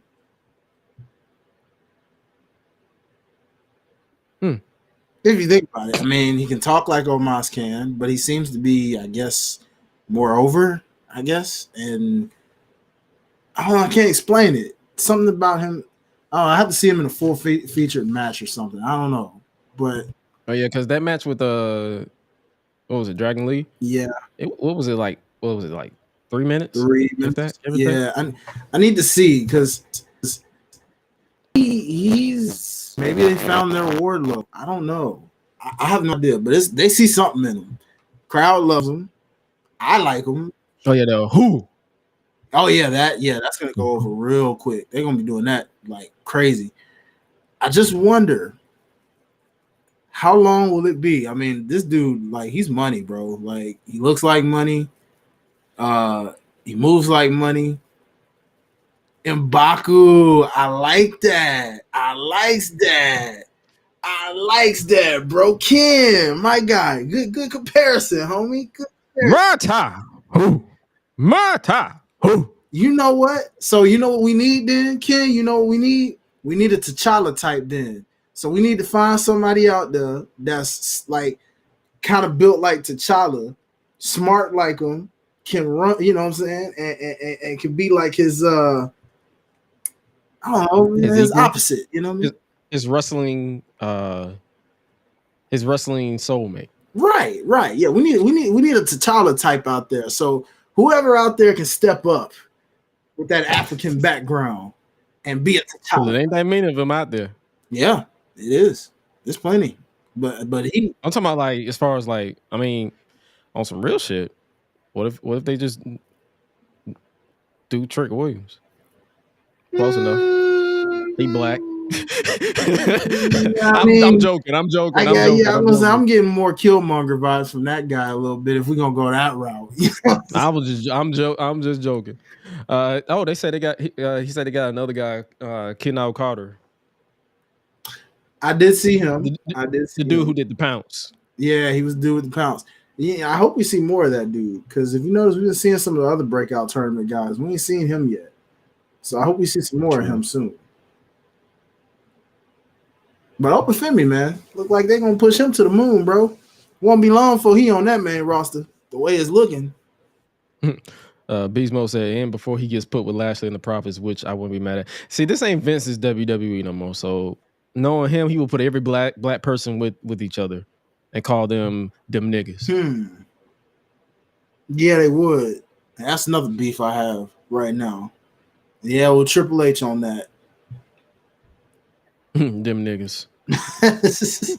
Yeah, the nameless stable that is now apparently going to job to Karrion Kross's faction, I guess. I don't. The Final Testament. No comment. No comment. Absolutely not. But yeah, they gonna cook with Obafemi. Like he can talk, he can do his thing on the mic. I ain't mad at him. He's entertaining. Like he's imposing. Bro, walked out there with the Batista fit. Remember Batista with the white turtleneck? Yeah, that's what I was saying. Like he was giving me them Batista vibes, bro. Like he brought back the fit. Got the man bun and everything. Like ain't nobody finna oppose him. Yeah, I still don't believe he's 22 though. But it was kind of funny to me though, because it's like homie was for a minute he gave babyface, but then went instant heel the moment Dragon Lee came out, and I was like, I feel like he was more so an asshole. Yeah, that arrogance, right? Than a heel. Yeah, he's more so an asshole than a heel. Like unless he started just like attacking him from behind, which I feel like they shouldn't do. He's confident. Yeah. He's a prince, as he was saying. Yeah. I'm a prince. I am the champion. He's like, you're beneath me. So it's like it's like I feel like that can be his gimmick where he's just a dick. Like his confidence is over. Their goal is to literally just bring his confidence to humble him. That should be their goal. He shouldn't be a heel or a babyface. He should be just an arrogant prince like gimmick. Where he's like, it's like I will turn you into dust, is what he said. Pretty much like M'Baku. That was pretty much M'Baku. You have to humble. M'Baku was pretty much that. If you remember M'Baku in the first movie, and he got humbled. Straight up arrogant, boy. And he got humble. So that's what I'm saying. That's what I feel. So that's why when they was like, oh, he's jumping to a heel, I feel like more so he's just arrogant because he's like, I beat Little Dragon Lee within the span of a couple of minutes, and nobody dares to come before me. I beat Miles Bourne in the breakout tournament. I beat Dragon Lee. So who's going to step to me? And then Dragon Lee was like, I'll step to you right now. He's like, you know what? I hear you, but since I beat that ass already, we'll do it on my time. And he just walked off.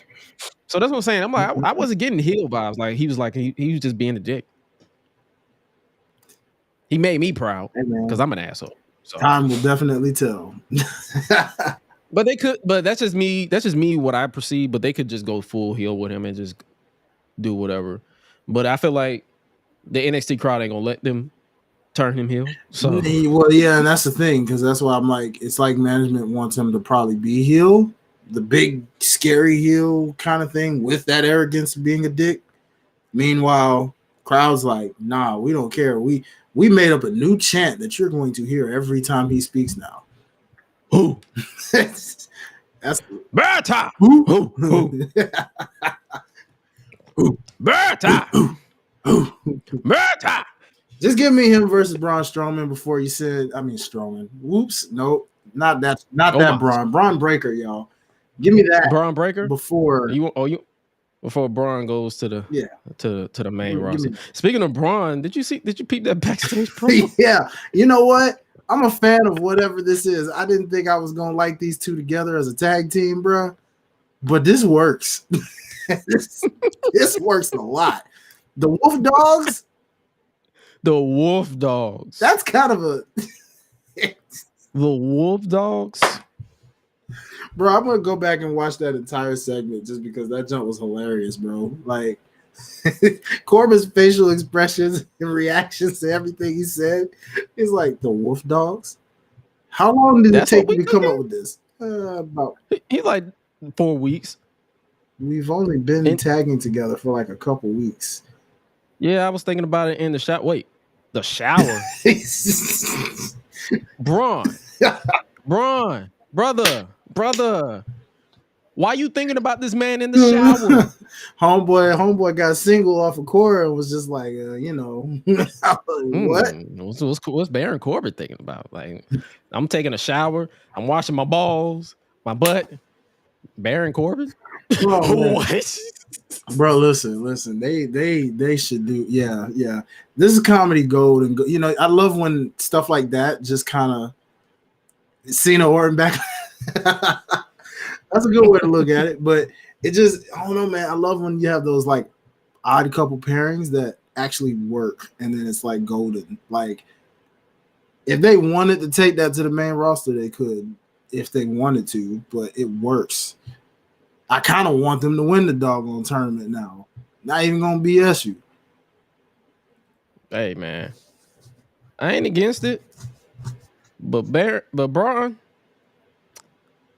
I'm gonna need you to stop thinking about other people in the shower. All right, please. No wet dreams at all. Cause you want to know what I do in the shower?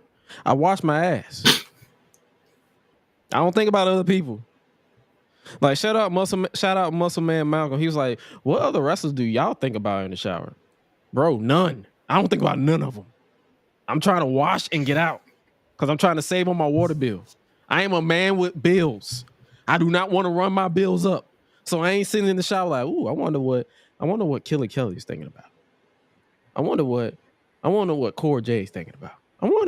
Matter of fact, I wonder if Mello knows that Trick is on to him, but he's not on to him at the same time. I ain't thinking about that. I'm washing my ass, man. No truth. Hey, truth, bro. Truth. But they're comedy gold, man. But yeah, that shit was funny. Like those guys are hilarious, bro. And I didn't realize they were gonna play that well off each other like that. But man, that works. Ken said, "Nah, Courtney, to go ahead and take him back so he can stop thinking about Corbin." Facts, bro. I mean, dang, I knew that was a lot, homie, when she left, or when whoever left who. But gee, but your first thought was think about Corbin. Was it the tattoos? The man who's married to the Puerto Rican woman. That's what you think about. Oh, his wife Puerto Rican? Yes, his wife's Puerto Rican. I understand you, brother. I get it. Them Puerto Ricans, I get it.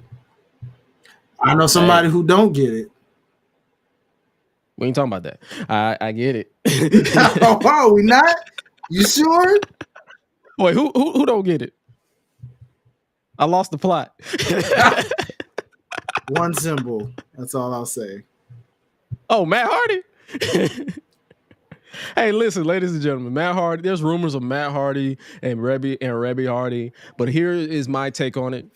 There's nothing to talk about. It's none of our business. Move on. We don't need to know. And stay offline. Stay the fuck offline, Rebby. But yeah, we don't need to know about that. Nah, I'm good on that. Well, the words of my boy Rick, all I can tell y'all is based off what I saw at SummerSlam, and all I can say is I knew it before the rest of the dirt sheets. That's all I tell you. I'm shutting my mouth after that. That's it. Yeah, we not saying nothing. That's why I be telling y'all, like, bro, we seen some shit in Detroit. That's all we're gonna say. Yes, we did. I was asleep. I ain't gonna lie to you. I was a sleepyhead. But when Dwayne came and told me about everything, I'm like, all right. So whatever's in the dirt sheets, just know It's the truth. I seen it before it came out. I seen it. I'm leaving it at that. Nope. Sorry. I'm surprised he ain't bite y'all up. Oh wait. Wow. Oh man. Oh man. But yeah, I'm sold on this Braun and Corbin thing. I hope they win. I ain't gonna lie. For to you. sure. Like if they win, I would not be against it because I know who ain't winning. That's Carmelo Hayes and Trick Williams. Man, could they be more obvious that these folks is gonna lose, whether it's in the finals or whether it's in? Can they be more obvious with where this coming? Like, come on, my guy. Like, you just so happen to have a championship match on the same night that you tagging with your partner. Trick Mello gang. The end of an era is coming, y'all. Just brace yourself. At this point, I'm ready for this. This is another case of I'm ready for them to hurry up.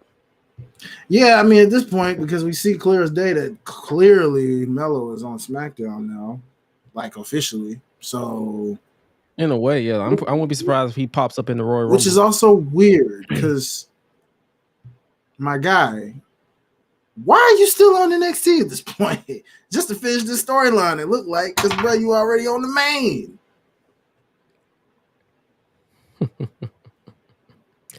That's fact. Oh yeah, Mello do look drunk as hell. My bad. I be capturing screenshots just to get it. So yeah, he do look a little drunk. If you're not looking at the video format, yeah, I caught a screen cap of Mello and Trick next to the Dusty Cup, and Mello does look faded. My fault.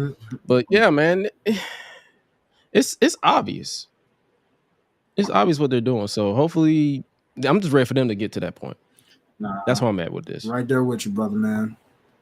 Let's see where it goes. Like, we all know Trick ain't winning that title on Wednesday. Mello will likely cost him the title. And that's how they give him one final storyline with Trick, put him over as a big babyface, and he's off to SmackDown. Yeah, pretty much. And then he's got to work his way back up from the bottom again so we can get him to that level on the main roster. No, yeah, because if he's on SmackDown, that's gonna be a while because Roman ain't giving up that title. That's a whole different beast. I ain't even talking about that level. I'm just talking about the mid card alone, man. You got the U.S. title. You got a ways to climb, my guy. Ways to climb. Because now, what you think about this? Oh yeah, for sure. What you think about this? The Dusty Cup so far? Not my favorite, but they've had some bangers in between so far. You know what I'm saying? Chase U and LWO for sure seem to have a pretty good. That was a good match. And that threw me off in terms of that particular matchup because I'm like, LWO, what are you guys even doing in this? Y'all on the main roster, bro. I'm pretty sure they probably putting them back down to NXT. Did they? Because they sure had the SmackDown graphic.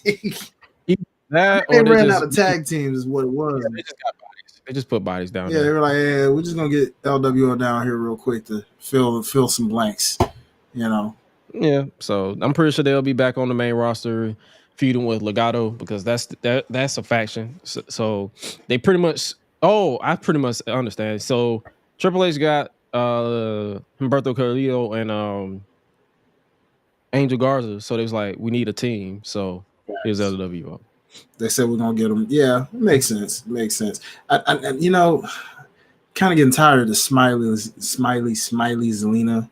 You know, I love you, Zelina, but and I like you got a beautiful smile. Don't get it wrong. You ready for her to turn heel? I need my bitchy Zelina back, bro. I need my spicy Zelina back. Shout out to the Wrestling Girls podcast. I believe they had a pre-show. Is it Wrestling Girls? I was just watching it. But they basically said they wouldn't be surprised if if Zelina gets back with Legado and turn heel. Either that Or The Watch What Happens podcast. Watch What Happens NXT. I'd say So that's what I'm listening to. I'd say either that or a certain person named Andrade shows up and dare I say, Triple H loves to reignite his black and gold. So far, we've seen it. Looks like we might get that alliance back. Okay. Then I've also heard someone kind of throw out the fact that he could, dare I say, take over LWO and they just be separate from Legato. You know, one's running Raw, one's running SmackDown, and they never have to cross paths. Put him back with Zelina. Well, no, she'd still be with him. You know, I'm about to say put him back with Zelina because she'd still be with him, but they would just be a whole like now they got a tag team with him too. If they go, like you said, if it's just him and Zelina, I ain't mad at it either. So yeah, the tag team. So it'll be LWO versus Trick Mellow Gang on one side. Mm-hmm. The what was it the what was it again? The Wolf Dogs. The Wolf Dogs. The Wolf Dogs versus Axiom and Nathan Frazier. So it'll likely, if I had to predict, it'll likely be the Wolf Dogs versus probably Trick Mellow Gang in the final. Yeah, that's what it's definitely looking like, and that's another reason why I'm kind of like, I hate. Remember when the Dusty Classic? You hate it when it's predictable. Kind of unpredictable back in the black and gold days, where it was like, you kind of hate the you kind of hate the predictability of it. Yeah, that's pretty like, much what it is. You could just look at it when you looked at those teams. You're like, half of these teams ain't even nowhere near on these levels. And even though Braun and Baron are kind of like thrown together as a bedfellow team, it's working to the point where darn near they could turn into a legit tag team now because of how much gold. Kind of like MJF Adam Cole was, where it was like they just threw it together, but it actually worked. This is starting to get to that same effect. And Trick Mellow Gang is Trick Mellow Gang, but we know the story of they're slowly breaking that apart. So, unfortunately, this is one that's just been predictable. Oh yeah, so I mean, I'm cool with it. I'm cool with it. Next up, they got Roxanne Perez versus Lyra Valkyrie. Oh, before we move on to that, shout out to Malik Blade and Idris Enofe. Yes, we need to see more of them in 2024. I agree, sure. Man. I'm kind of mad. Like, I'm like, bro. Now, that's one thing I will say about the Vince era, because in 2.0 they were getting more shine than that, and I don't know if the current management is not just behind them yet, or thinks they're lacking something or something. I don't know, but like you said, please give us more of them this year. 2024. I need to see more, because I'm like, yo, that tag match, that was some of the best shit I've ever seen. For sure. It's sad they had to, pit the brothers against each other, but facts. What do you say? What do you say about that? But yeah, like I was saying, Roxanne Perez is now the number one contender with Cora Jade out. She won they pretty much recreated the Call Your Shot Battle Royal with this. Mm-hmm. It was a Battle Royal, and then the Final Four converted into a Fatal 4-Way. Man. But Roxanne Perez will face Lyra Valkyria at Vengeance Day. What's your thoughts about this current direction for Roxanne? Because I believe she's embracing her inner AJ Lee. Yeah, it seems to me they're trying to slowly turn her into a heel, I guess. Or unhinged. Maybe. Yeah, I guess. Maybe they're just showing that she just has a darker side. Who really knows? This is the version I need to see more of. I ain't need to see that cookie cutter babyface they was trying to do with her. Yeah, that's true. Hey. And shout out Ariana Grace, bro. Yeah.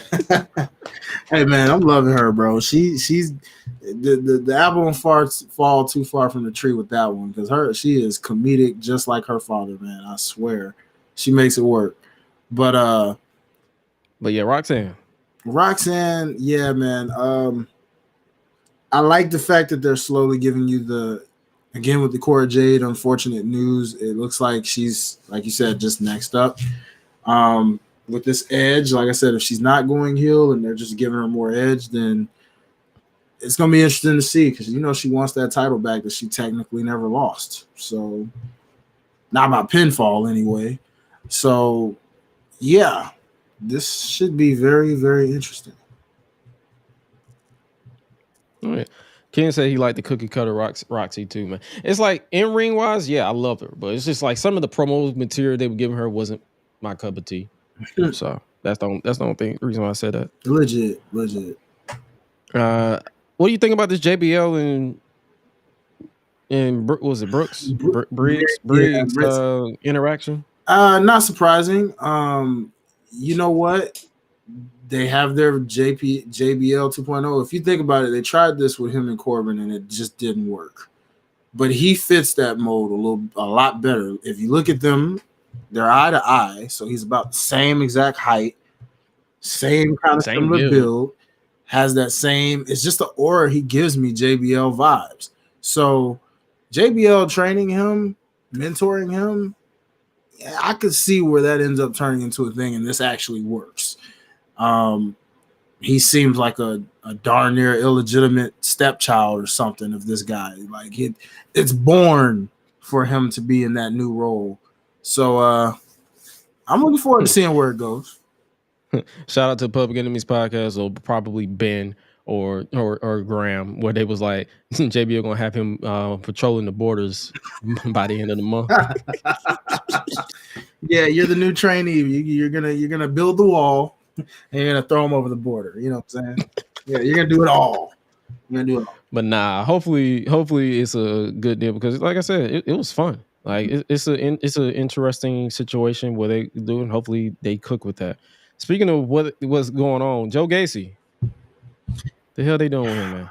I have no idea. I don't even think he knows at this point. I think it's just fucking in vibe. Maybe he is, and maybe this dude just wants to. You know how they do stuff with you and you just quietly want out? Maybe this is a situation like that. Maybe he's going to be the next one to be like, yeah, I kind of want my release. I don't know. I feel like they're just doing the fuck it, let's vibe. That's literally all they're doing right now. Mm-hmm. That's all you can really say about it. I just like the reaction of Booker T. Like Booker looked like he wanted to literally knock this dude out. Like, bro, why are you next to me? Yeah. Like, I don't know you like that. And Vic is breaking the fourth wall. Like, bro, is this a part of the script? Yeah, bruh. Hey, speaking of Booker, I gotta ask you your thoughts on something, brother. What do you think about our boy Jacob Fatu lining himself with Booker T out there? Man.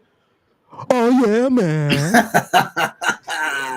I said, uh-oh. They training him up already. Ooh, man. You know what that means. Won't be long. I ain't gonna hold you. Jacob Fatu is what they're trying to build with Solo. And that's not a knock at Solo, because Solo is great. Like, I'm not on that bandwagon of hating on Solo because they want to hate on Solo, but like, bro, I feel like what they're trying to do as far as like their Umaga and reincarnation is Jacob Fatu. Solo's best version was the street fight. The street fighting champion. That was his best version, in my opinion. Well, technically, he's still that. That moniker never really. He's just. I'm talking about as far as like he's silent. The whole mute thing ain't really fitting Solo. Well, I feel like he's more of a wild card street fighter. Like him in NXT was cooking, in my opinion. To be fair, you still have that. You just unfortunately stuck with this bloodline thing right now. That's what I'm saying. Bloodline thing is what's hurting it because he didn't want to be in that. They put him in that because they were like, trust me, this is going to elevate you more. The moment he separates from that, you'll get what you want back. That's what I want back.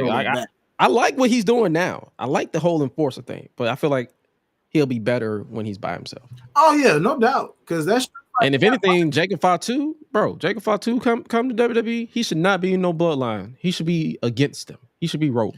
Bloodline shouldn't even exist by the time he gets to WWE. It should no longer exist. To me, the bloodline is low key dead, but not you know what I'm saying? It's low key. It's pretty much dead in interest.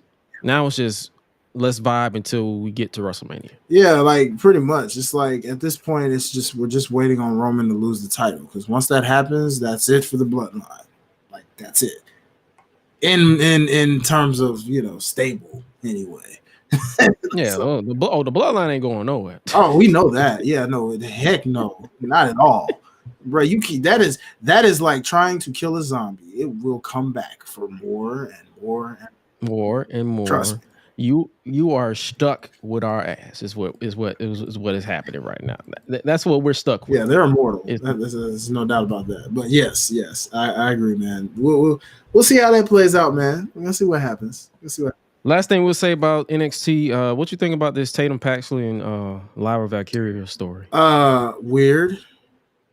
And I like that finish. That finish cracked me up where she got hit by Lola and fell into the pin. I let out the biggest belly laugh yeah, when that shit happened. yeah.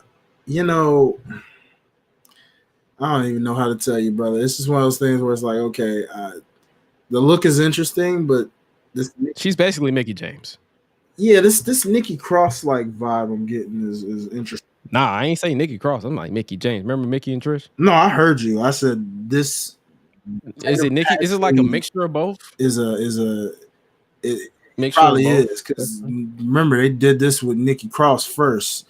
This whole creepy with stalker Candice? fan thing, but they dropped it because they were doing that with Candice LeRae, and I don't know, it just ain't going nowhere. So I'm just like you said, it's kind of a cross between the two.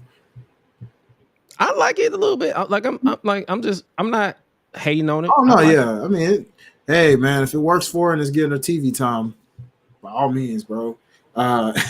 It's just I gotta let it grow on me some more, but it's cool. Oh, yeah, for sure. Maybe because I'm just not into Lyra either, though. Like I'm just not really a big fan of her, so it's kind of like for me. But we'll see. We'll see how it goes. Long year to go. Oh, yeah, for sure. I know I did crack up when she pulled out that Oh, yeah. the wardrobe. I was like, bro, that's where her wardrobe. Because at one point her bags went missing in storyline, and that's where they were. Oh wow, you're right. That did happen. Mickey Cross vibes, perhaps. Yeah. Yeah, there we go. Yeah, I like that. Mickey Cross. He's how I see myself. He gave that. That is the definition of a dad joke. Hey, dog. Yeah. There you go. I got you. But yo, that's NXT right there. Let's switch over to Raw a little bit. Did you peep anything from Raw outside of the main event? I went through What's the your thoughts highlights. The only thing what's really about- catching my interest with Raw at the moment was R-Truth just being golden, despite the Sami Zayn comparisons I'm hearing out there. And they're recycling, basically doing the same thing. I'm like, yeah, it's similarities, but it is not the same thing, bro. It is not. I am telling you this right now. This man is hilarious. This bro is Pusha P for Judgment Day. Yeah, yeah. Like Truth is doing his own thing, y'all. And shout out to my boy, friend of the podcast or friend of the show. Sorry, can't call it podcast no more. But Truth is literally letting y'all know, bro. Like this man is number one in merch sales. And I'm gonna keep that trend going because I'm gonna grab that shirt just to support my guy right there. You know what I'm saying? Because dog, you literally passed like Cody Rhodes, John Cena, CM Punk. You passed all these folks. You number one. Because our truth is the truth. It is the truth. And it's about doggone time my boy got the merch sales up like that. Because at the end of the day, you know what I'm saying? Like they always did my boy a little dirty on the merch for like over the years. You know what I'm saying? I was like, man, get that man some merch. You know what I'm saying? Like they gave him the 24/7 title joint. They gave him something else.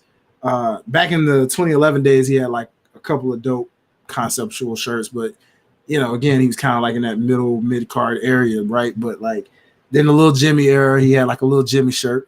But now our truth flipping the Judgment Day merch was some of the most naysayer shit I've ever seen. oh facts, you know what I'm saying? Like is what get your bread, my guy. You know what I'm saying? I'm happy for P in the parking lot. in the parking lot, bro. Like, man, you can't make this stuff up, bro. This is too golden. And that's why I said I'm like, look, man, Sammy is funny in his own way, but he ain't R-Truth funny, bro. Like to do this with this stable, man, bro. Come on, like come on, bro. It's two different. It's apples to oranges, is what it is, bro. Like real talk. Oh yeah, for sure. So It's like Damian was about to push him out, but as soon as he pulled out that water cash, his whole mood changed. Money talks. Oh yeah. Same with Finn and Dominic. And then what cracked me up was when Truth was like, when JD was like, "Where's my cut?" And Truth was like, "You have to be a member." So he's and it's funny how Rhea doesn't get too involved in this lately, but yet when you see her, that is an interaction I'm waiting for. Exactly. I am waiting for that interaction. Rhea Ripley and R-Truth. I want that interaction. I really do, because we're not even seeing that yet. But you know what I'm saying? But like I've seen her. They're trying to keep her serious. I understand why, but I still need that interaction. Because like you've seen her in interviews, and like she's literally like when they ask her about him, like she pauses and tries because she's trying not to laugh. And she's like, I don't even want to hear about R-Truth right now. He is not Judgment Day. And like when I saw that, I said, yeah, you loving it just as much as they are. She's trying so. That's why, like, she's the one member that ain't done nothing. She's Roman Reigns. Facts. Remember when Sami Zayn, they want to do the comparisons. Roman Reigns did not want to crack. Mm-hmm. She's basically Roman Reigns in this scenario where she's like, I do not want to crack. Mm-hmm. Oh yeah. And when she finally cracks, because there's gonna be one segment where she's gonna finally crack. Mm-hmm. Oh yeah. The greatest shit we've ever seen. Listen, now granted she wasn't in character, I don't think in that moment, but if I can do it, Truth can definitely do it. Truth started begging to Finn like Pinky did to Craig on next Friday.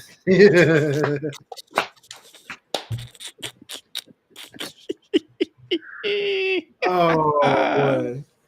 Oh man. Yeah, that's kind of been the highlight of Raw for me lately. I mean, honestly, sure, yes. Outside of like, I will admit though, as far as the Royal Rumble is concerned, I do like the storytelling that's being told though. I like that everybody's going into this Rumble with more story. Drew's got his story. Punk's got his story. Cody's got his story. The rumors of The Rock, if he becomes a surprise entrant somehow, has his Speaking of Drew, speaking of Drew, what you been thinking? Like, has your opinion on him changed? Me, I'm still kind of calling him a crybaby a little bit. Slightly. But his points make sense. Yeah, his points are making sense. So slightly. I mean, I did pop for the whole him and Cody reminiscing on, when the dashing one. Yeah, and I kind of totally forgot about that. I was like, oh yeah, y'all didn't you? That was such a dark era for tag teams, bro. That it was 2010, 2011. We all did, bro. Yeah, that tag team division was non-existent back then, bro. Like nobody was a real tag team back then. I'm like, oh crap. Dang, I forgot about that. But yeah, so like it was cool how they had a moment that didn't get physical. It was like a real heart-to-heart, but then like Cody saying, yeah, that bar that he dropped on Martin Luther King Day, you know what I'm saying, where he's like, hey, but who won though? Mm-hmm. I'm like, dang, Cody. Now that's that man basically said it smell like bitch in here. Smell like bitch in here. You's a bitch. Yeah, like who won though? You feel who won, bitch?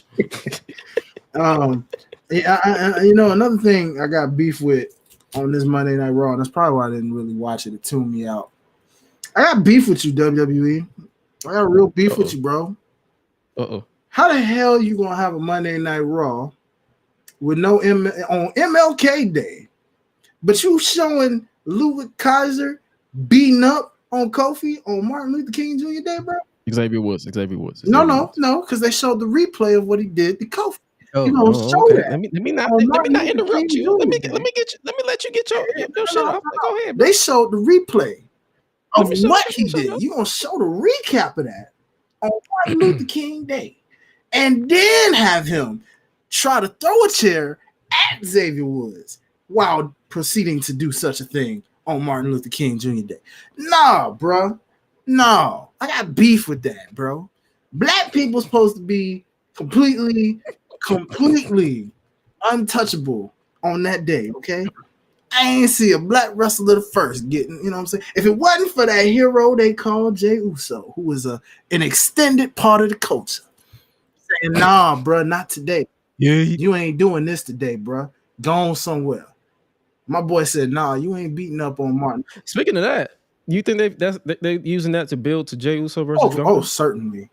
Most certainly. So, because at this point, who else is better than that guy to take the title off of him?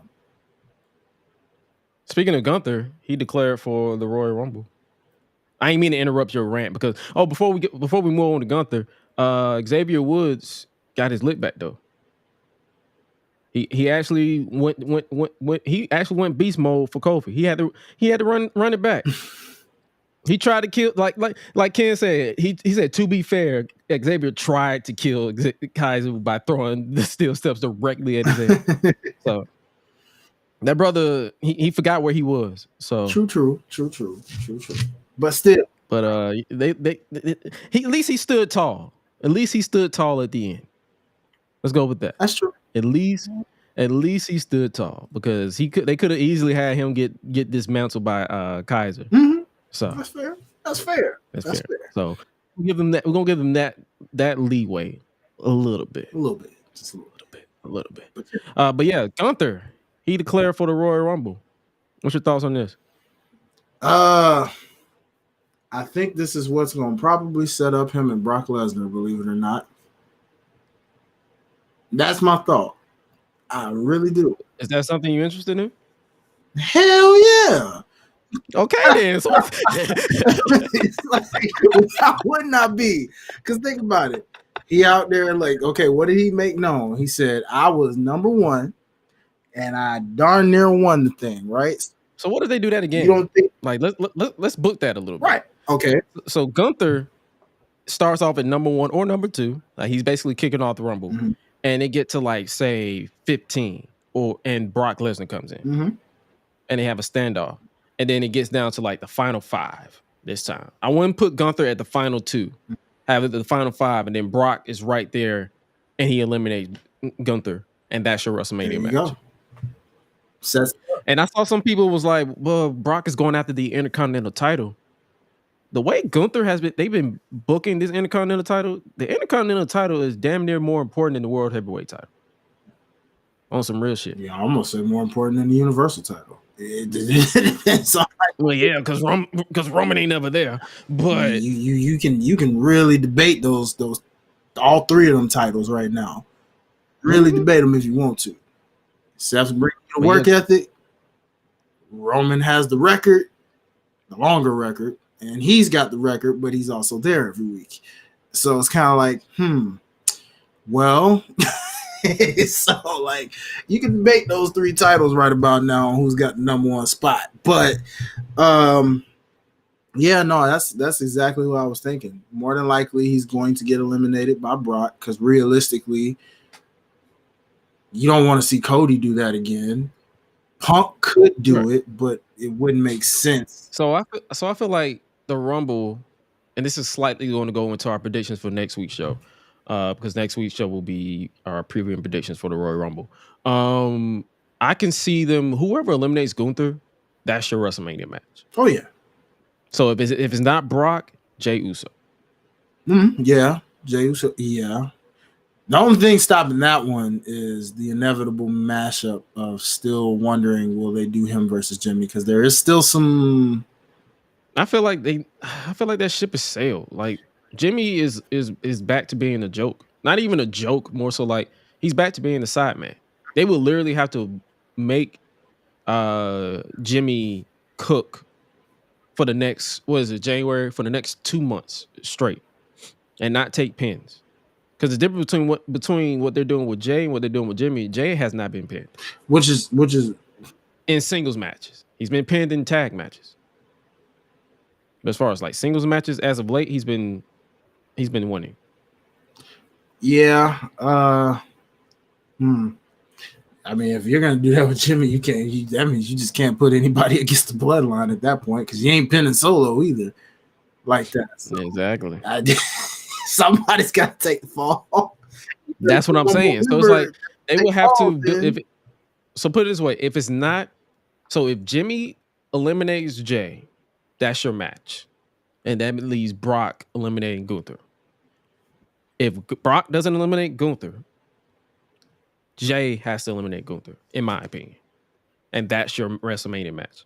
Yeah, one would. And that would be a good moment for Jay to win the title at WrestleMania, to solidify, like, hey, it's just me, Oos. It checks off the list of what he made very clear. I want to win my first solo title in 2024. But yeah, it's just us predicting. So yeah, like Gunther declaring for the Royal Rumble, that got my attention. So I'm like, let's see what they cook. Mm-hmm. And speaking of cooking, let's talk about Seth Rollins and Jinder Mahal. I wasn't a fan of that match. Because it was 3 hours. And I was fatigued at that point. So it was kind of hard to get into. I'm going to go the other way and say it was actually pretty dope, bro. Because you didn't watch the whole 3 hours. I mean, probably even if I did, I probably still would have liked it. But I still think it was, like I said, I think you should get out another watch, brother, where you got some time. Because knowing me, I'll probably watch it while I'm editing footage. So yeah, they did what they could, man, especially given their history of NXT and all that. I think it was good for what it was, man. 5-star level, no, but I mean, I still think there was a lot of near falls of like making you think like, oh snap, Jinder might actually pull this off low key, and you know. Oh, Colossus, I ain't gonna lie to you, I can give them credit where it's due. That Colossus, I bid on it for like 2 seconds. Yeah, I mean, it literally for a split second looked like he was about to win. I was about to be like, oh snap. Ken, I'm giving him some love. I bit on the. That's what I'm saying. I'm not hating on the match. I know I tweeted out it's ass. That was my initial reaction. But the more I thought about it and the more I slept on it, it wasn't that bad. I can get on this show and admit that it wasn't ass. But I will have to literally watch it again. So in other words, next week we'll have him revisit that, y'all, and see where he's at. At least he ain't Lexus King y'all with this, at least. Oh yeah, at least I'm not giving up on the match. Yeah, Lexus King, I'm done with that shit. But yeah, as far as this match, it's like, yeah, I was fatigued with 3 hours, so I'm gonna definitely have to watch it again and just really, like, when I'm fully awake and just paying full attention to it. But yeah, you enjoyed it. That's cool. Yeah, not bad. I'm always cool when, as my boy Ken just put it, when the 50th champ gets a little extra TV time, you know, I'm always cool with it. You know, go. What do you think they go with Jinder after this though? Because he won clean. I don't really know, because a lot of people were wondering, so what did that mean within this year? And they didn't come out with him at all last week or the week before yet. But then they just came out of nowhere tonight or that night. So it was like, I guess he's going back to end this year. Back to being a manager, I guess. Yeah, maybe. Because, I mean, what is he going to go for? He can't go for no gold. He can't go for none of them titles right now. Like, none of them. So like we said earlier with Tony Khan, him getting this match made no sense because he was always losing. And then he lost again. So it's like, they're just going back. They either have to keep him prominent and work his way back, or they just have to accept the fact that they pretty much set Jinder up to be just you could. Whatever. Yeah, I mean, you could get him prominent back to that point if you want. I mean, you could always use more heels. So when you think about it, for that title, why not? Who knows? But I heard Seth got injured. Yes, during this match. I'm hearing that too, and we don't know the severity of this injury, but apparently it's jeopardizing what we potentially were going to get at WrestleMania with him and Punk. I hope that is not the case, because if that's the case, now what? Oof. They're gonna have to pivot. In what way is what I'm curious on at that point, because I'm like, well, what do you do? Put the title, if he's injured, just have the title defended in Elimination Chamber. put it on Drew and have Drew versus Punk. Do you want Drew versus Punk? Hell no. So that's what I'm saying. You sure about that, bro?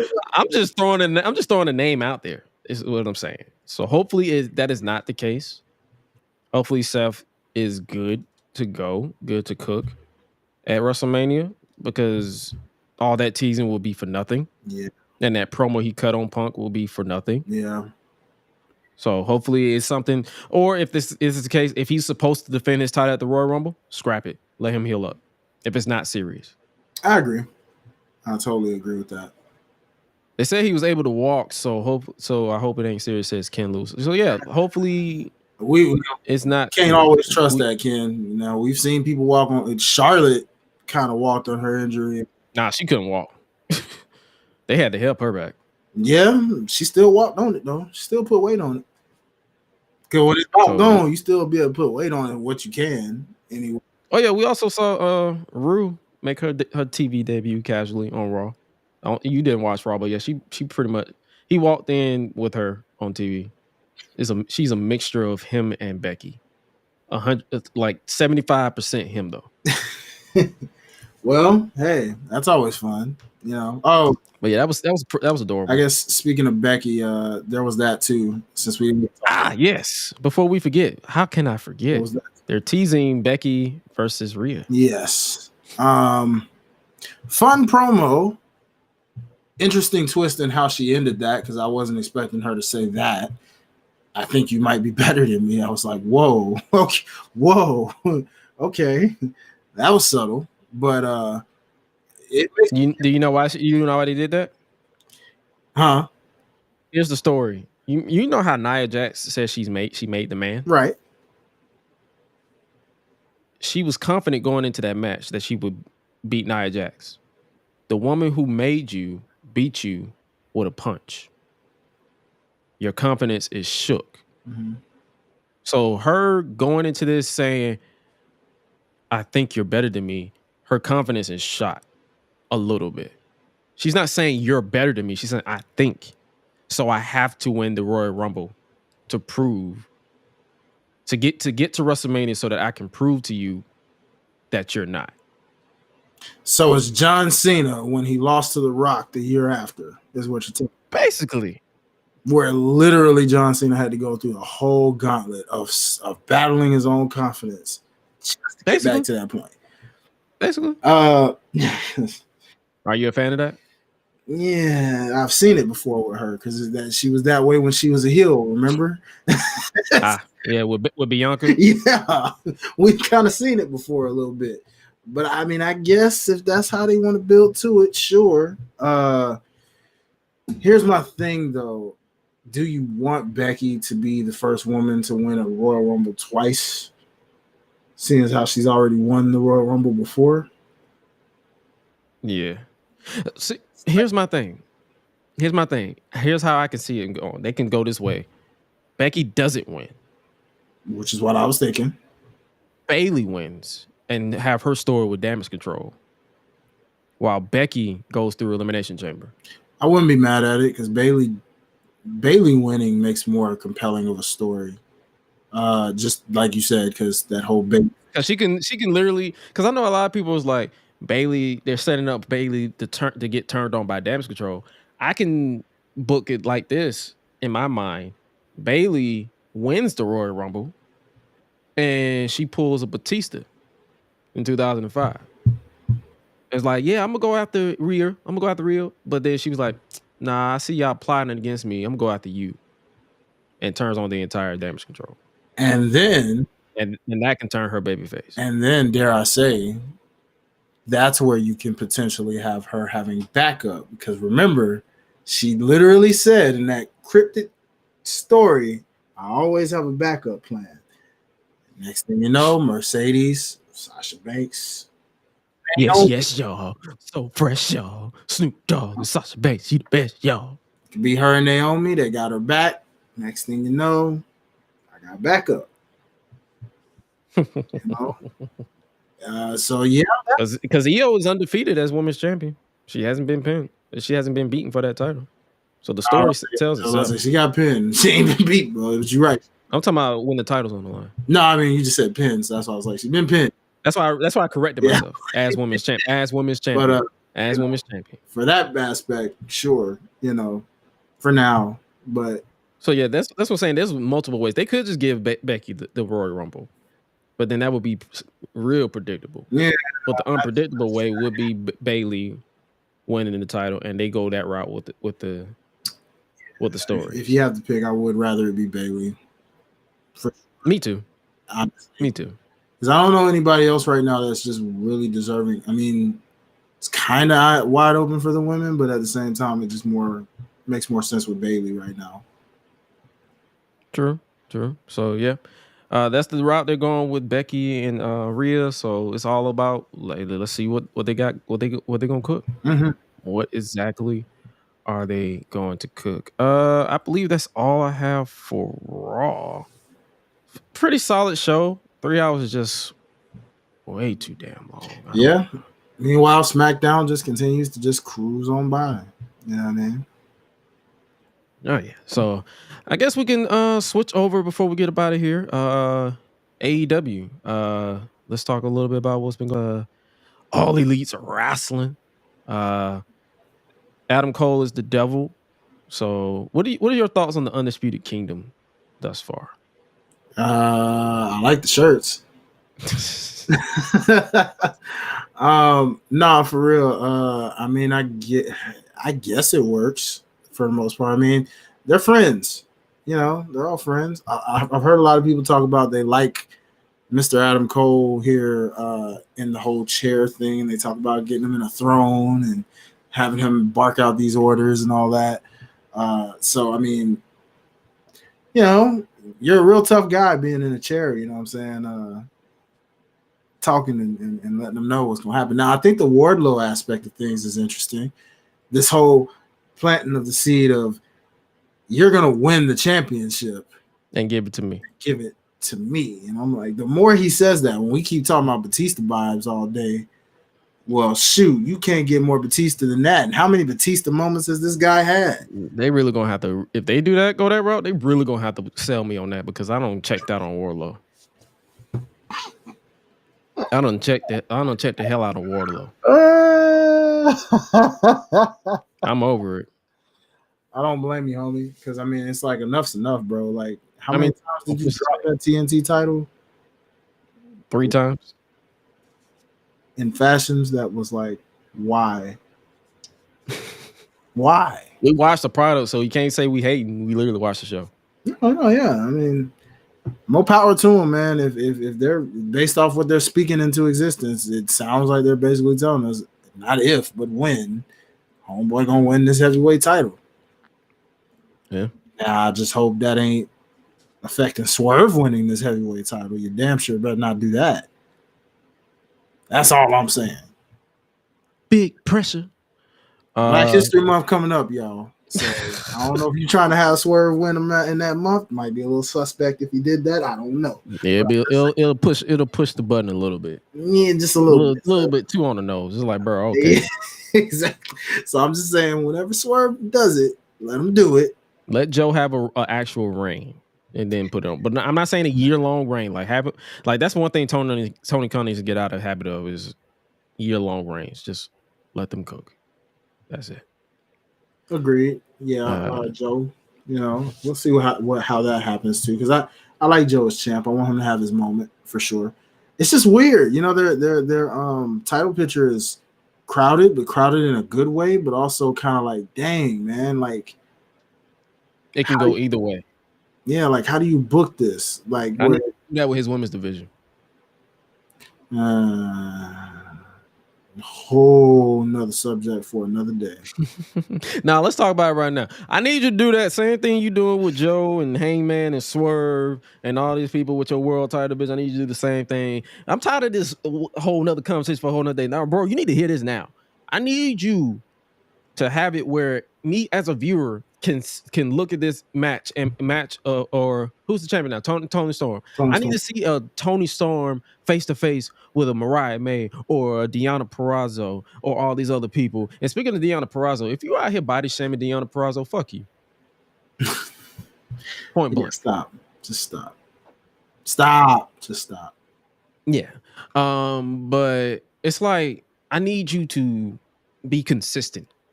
I need it an even playing field. Like I want Tony Storm face to face with somebody. Like, yeah, I can see that match. Yeah, I can see that match. I want a Tony Storm versus a Thunder Rosa. I want a Tony Storm versus Deonna Purrazzo. I want a Tony Storm versus Jamie Hayter when she gets back.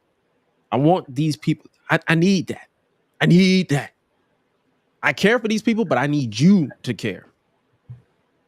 True, but at the same time, I will say, whether it's by intent or not, Sky Blue, Julia Hart, these youngins are actually and the TBS really Women's blowing up Championship. before our eyes. Oh yeah, the TBS Women's Julia Hart. That's You know. I will always advocate for Julia Hart. And then Yeah. Tony Her Storm versus Sky Blue. Athena. Whenever they drop the ROH title. Oh yeah, speaking of Athena, her versus Nyla Rose is about to happen on ROH. Did you see that promo? I did not, brother.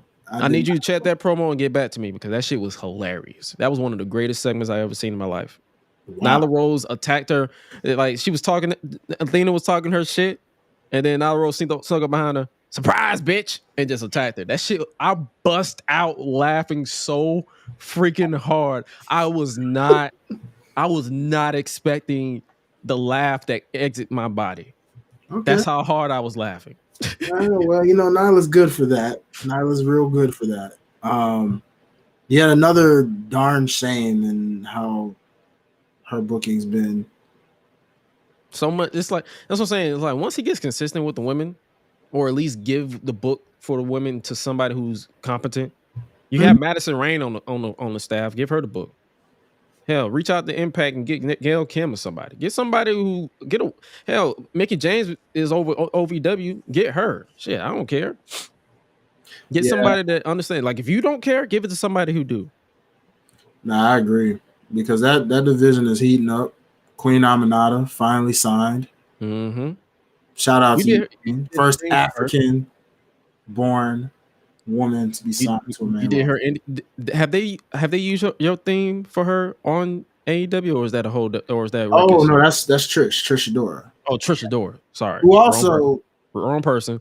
My bad. Yeah, no, you're good. She is also kind of sort of signed, but I'm not sure if that's a ROH thing or.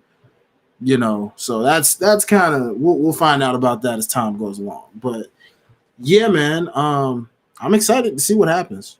I will say that. And if they do use that thing, somebody let me know. Oh, if they use that thing, I'm gonna tag your ass. Let's go. I'm gonna tag. Make sure you guys, if you scan that QR code and go to Unleashed Anthem, you can literally click on Mike Mayhem Music and find Trish Adora's theme. So it's like, yes, sir. This kid There'll be some others that you guys can also find as well. We're working on some others that we'll be releasing within the next few weeks. So make sure you tune into the QR code. But specifically, it's the Gresh Unleashed pod. So keep streaming that Gresh Unleashed Anthem for sure. Oh yeah, I know it's on my playlist. So it's like I better be on yours. I'll tell you that. Get it.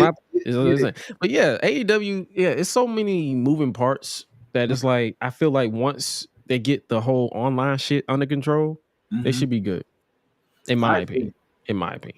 So yeah, they're having an interesting year, I will say. It's just the beginning of the year. We're only 17 days in, 16 days in. Yeah, it's.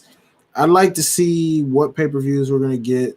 That believe it or not, there's still possibilities that certain people could walk into their company. We still have a lot of free agents out there.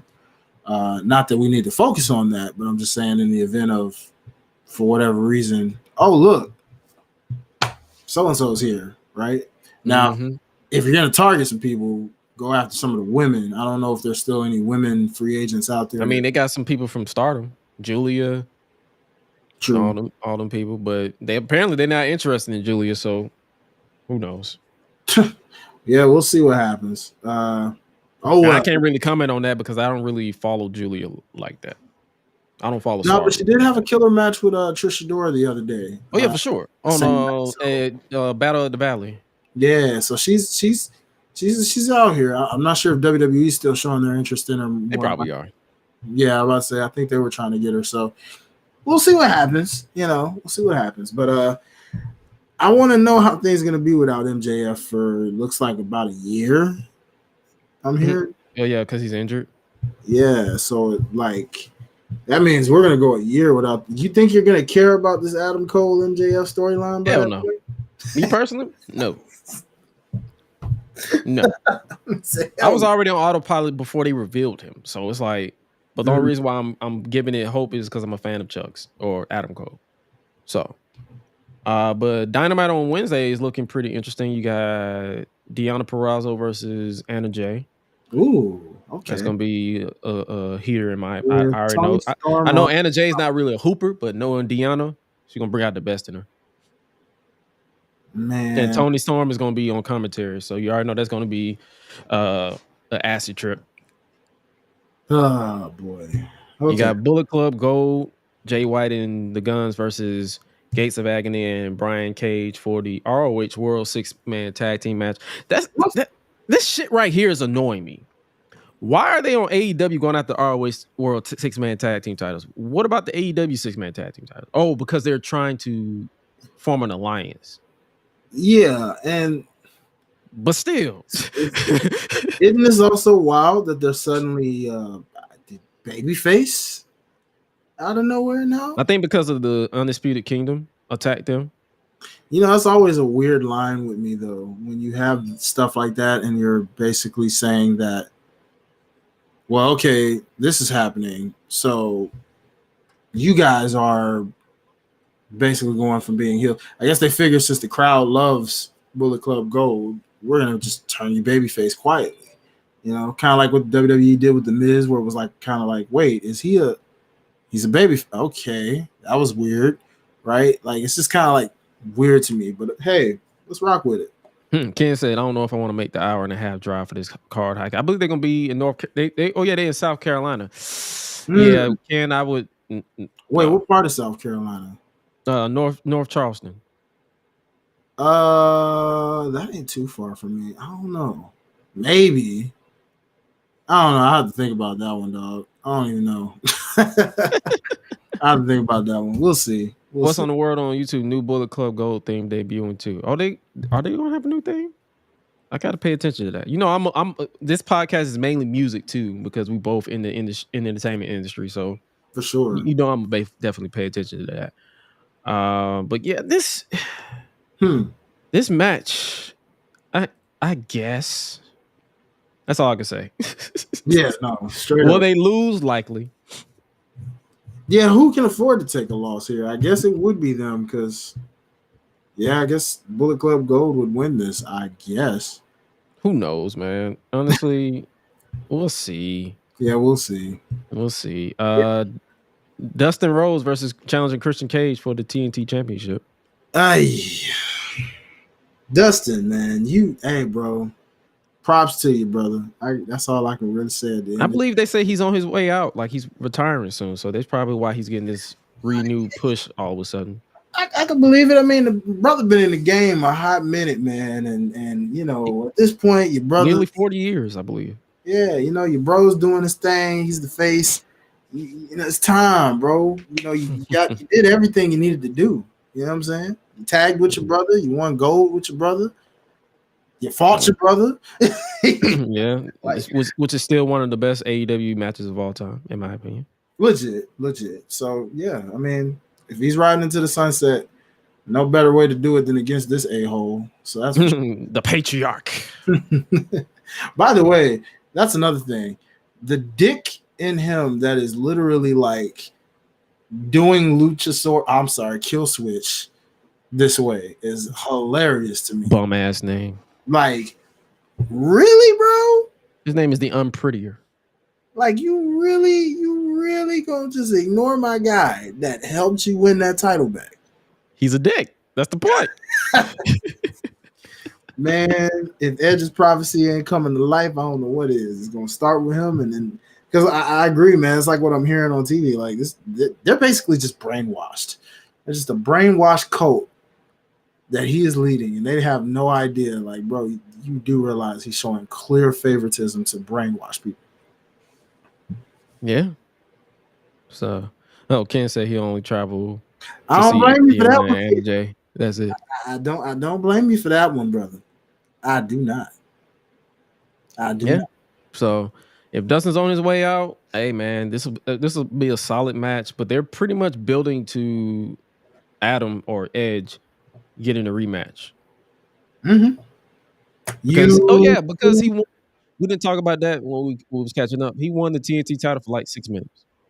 Yeah, go figure. But I wasn't mad at it because Edge didn't really need that. Or sorry, Adam doesn't even need that. Copeland. Adam doesn't really need that title, to be completely honest. He doesn't. He doesn't. He doesn't need. I don't know if he needs any title in AEW, to be real with you. He's really at that point where he's just fucking let's vibe until he just hangs it up. Yeah, I mean, in Christian's case, you would arguably say the same thing, but his character is just so freaking golden right now, being an a-hole, that him having that title is really doing wonders for that title. Because if it were around anyone else other than Christian right now, I guarantee you would not care. Oh, I wouldn't. That's just being honest. I genuinely would not give a fuck. Think about how many other look how the Continental title has already been irrelevant. Oh, the Intercontinental title? Yeah. Oh, the Continental Classic title? Yeah. Look at how irrelevant it already is, bro. It's on Rampage now. It's already irrelevant. Like, dude, Tony, this is what I'm talking about. Stay off Twitter. So many damn titles. You're talking about gender, but you can't even make your own titles relevant, bro. Like, tell me how your titles. What is the most important title right now? In all honesty, the world title. What is your number one title in this company? The world title, because of who's carrying it. Okay. What's your second most important title? TNT title, because of who's carrying it. And what's your third? You see my point exactly. My freaking point exactly. All them other titles that you got, and you could only name two that was important of value. Because I'm interested in those characters. Mm-hmm. I mean, you can say Tony Storm, but it's because of who's carrying it. So 3. Because of who's carrying it. Not because of the booking, but because of who's carrying it. If those titles were to leave those 3 people tomorrow on Dynamite, I would not give a fuck. Yeah. Okay. That's a little fair. You can make a case with some people. That's just me. I'm not trying to tell people how to feel. I'm just saying me as a fan of wrestling. Me. I have to reiterate this because when you say stuff like this, niggas be assuming that I'm trying to brainwash people to follow my opinion. No, this is me. My opinion. If those 3 titles were to lose or be removed from Samoa Joe, Tony Storm, and Christian Cage, I would not give a fuck. Well, hold on now, because Swerve took that title, you would. But yeah. See, the world title got legitimate people where you could be like, okay, if it was on him or him, if Adam Cole's healed up and he takes that title, he's like, okay, I can care about that. That's Adam Cole. So 4th, Beast Mode said 3rd is international title. So that's what I'm saying. It depends on who's carrying it. Yeah, who's carrying that title again? Orange Cassidy. Right? OC? Yeah, okay. I can't even agree with that though, bro. I can't agree with that. The reason I can't agree with that is because you've had bangers with that international title. The first run. But why is Cassidy randomly going up to people and saying, oh, you want a title match? Here you go. Who literally have not even said that. They're just literally backstage interviewing, and he walks up like, okay, you got it. Title match tonight. Nigga, what? He ain't even do nothing to earn it.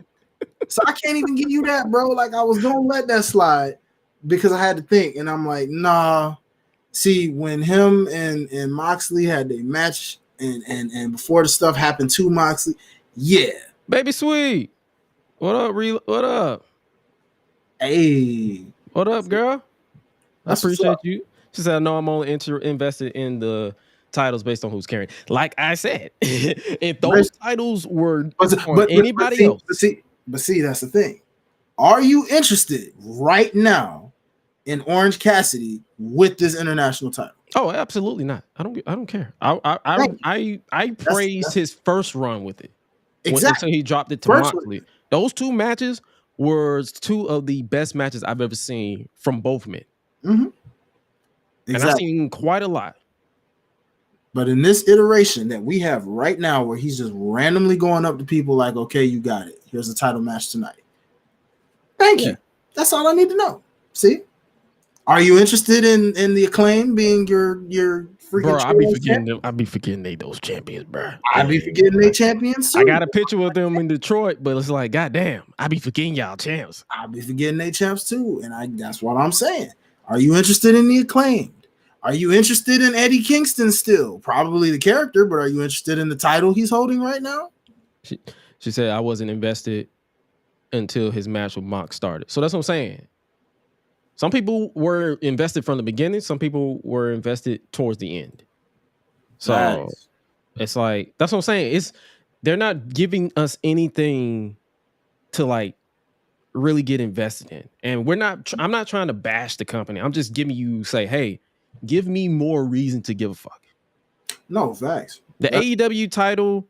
Yo, what's up, Tenshi? I see you over there. What's up, Tenshi? I see you, my boy. Hey, what's good, my guy? What's good? We might as well, because we don't got this conversation. Got the chat involved. The only person who's making it interesting for Cindy is Eddie Kingston and Tony Storm. Like I said, I'm interested in Tony Storm. Eddie Kingston, I'm interested because of Eddie Kingston. But then they're still not giving me 100% enough reason to care about the Continental title. Yeah, I agree, because that's what's so interesting. That's why I say we're separating some things here, because I'm looking at it as it's not always the person, because it's that title too. Like the man makes the title or the title makes the man. But the problem is in AEW, it seems like these titles can't make the man because they're not making these titles relevant enough for that to happen. There's so many titles. The character has to make the title important. And if the character ain't important to you, the title ain't important. And there's so many goddamn titles. And mixing the titles are confusing. Exactly. AEW titles should stay on AEW. ROH titles should stay on ROH. But now, didn't I tell you that from the beginning, though? Yes. Bro? And I told you that with your ass, bro. Way back. I agree with your I agree with your ass. Mm-hmm. Yeah. It's the booking. I don't need to see Ring of Honor titles exactly on any AEW show. It's already enough as is. You got let's since we running it back, let's run it back. You got the AEW title. You got the world title. You got the women's world title. You got the TNT title, the TBS title, the international title, the tag team titles, the trios titles. I feel like I'm missing one. The Continental title. Mm-hmm. The FTW title, which is unofficial. Boy, don't get me started on that one. Because I'm sorry, I don't care. That's 9 titles. That's an official title, bro. You've been doing defenses with it. Yeah. Stop saying it's not. Like, bro, if it didn't count, then why the hell do you have it as a title regularly on TV? I like what she said, but like you said, like we've been saying, you can't make the character interesting if they're not booked consistently, and that's AEW's problems sometimes. Mm-hmm. Frequently, I would add. They literally add titles, and then like she said, they add other titles, other promotions titles coming up is too much. Like, remember at one point they was doing trios. I mean, the AAA titles. Mm-hmm. That was getting defended at one point. Yeah, I remember. Yeah, that era. Now they're finna add another ROH women's TV title on top of the women's world title. See, so it's more titles. You got people out there trying to campaign them to get women's tag titles. That's another. It's like, bro, if you get this man to do, you want him to dedicate time to a tag team division when he barely dedicates time to the singles divisions. And there's 2 singles divisions. There's the women's world title division and there's the TBS women's title division. And you want him to care about a tag team division? You guys are going to be stuck bitching and moaning online for the rest of, like, I see them campaigning for a women's continental classic. Mm-hmm. Dog, that's gonna take him 2 years to finish because he only books 1 women's match per week. 2 if you watch Collision, 3 if you watch ROH, and 2 if you watch Rampage. Bro, there's no way. Please don't. Like, nah, man, you can't do it. You can't. He needs to book women first. It's so much. It's like, bro, and I love it. I love it when we give constructive criticism. They be like, you need to keep the same energy for WWE. I say the same shit over there. Oh yeah. Yeah. There's too many titles over there. I ain't gonna hold you. They need to split up the undisputed tag team titles or merge them into one and have them float both of them. They don't need to be mostly on Raw and not on SmackDown. They need to float. Oh yeah, I definitely say merge those. They should have been merged. Like those should have been merged. They should have merged it the moment they merged all them titles that Roman had. It was like, bro, nah. So yeah, she said it'll last a year. Yeah, that Continental Classic for women's Continental Classic will last a year. Darn maybe near. a year and a half. Darn near. You'd be like, dang, this thing's still going on. It'll start in June 2024 and end in June 2025. You'd be like, finally. I will be married by the time that Continental Classic ends. Nah, for real, bro. For real. I'll probably be married. That's what I'm saying. It's like, man, come on, man. Stop. Just stop. But yo, you hear that? You hear that? You hear that? You hear that? He said he will be married to you by the time I'm just playing. I'm about to get you into a marriage on the show. Boy. Come on. It's too many factions. That's what I'm saying. It's too many factions too. Yeah, what is it with that, bro? Like you got all these, and none of them are important. You got Mogul Embassy, United Kingdom, or not United Kingdom, Undisputed Kingdom. Mm-hmm. Damn, who else? Oh, the Acclaimed is a faction, I think. The BCC. The BCC. I don't know if they're a heel or babyface.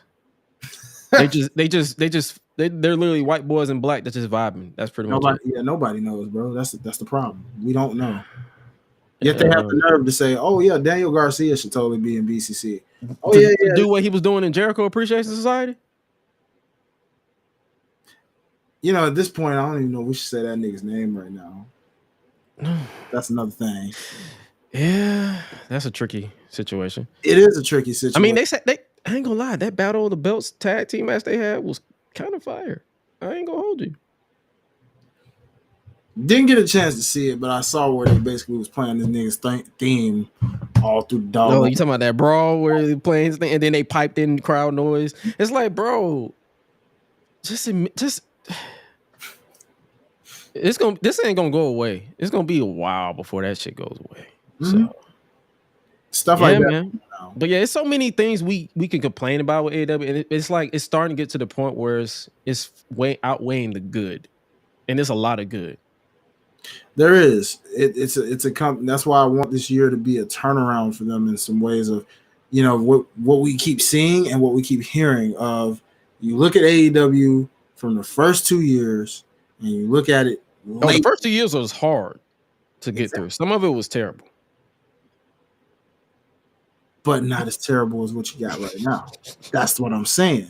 I wouldn't even say it's 2 years. Yeah, the first 2 years they was trying to find themselves. Right?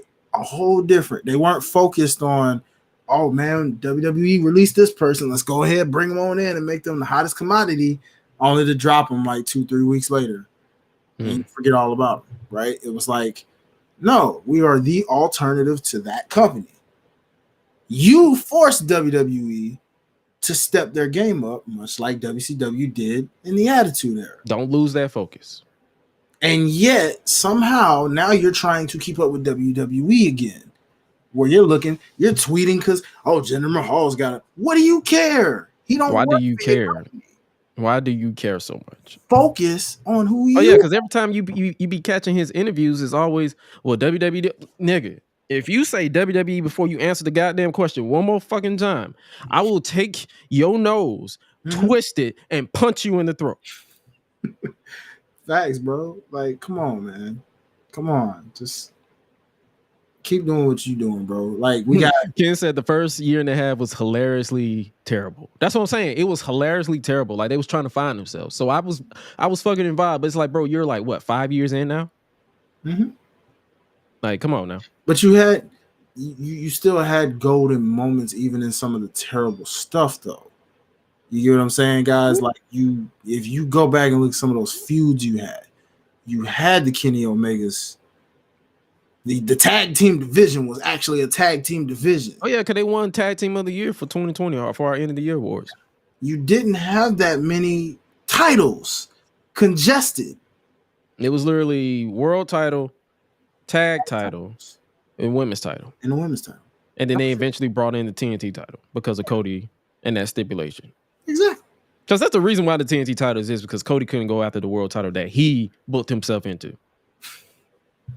Pretty much. Yeah, pretty much. And then they brought in the TBS title because they didn't want to beat Jade Cargill for the world title. So they say, here's the TBS title. Mm-hmm.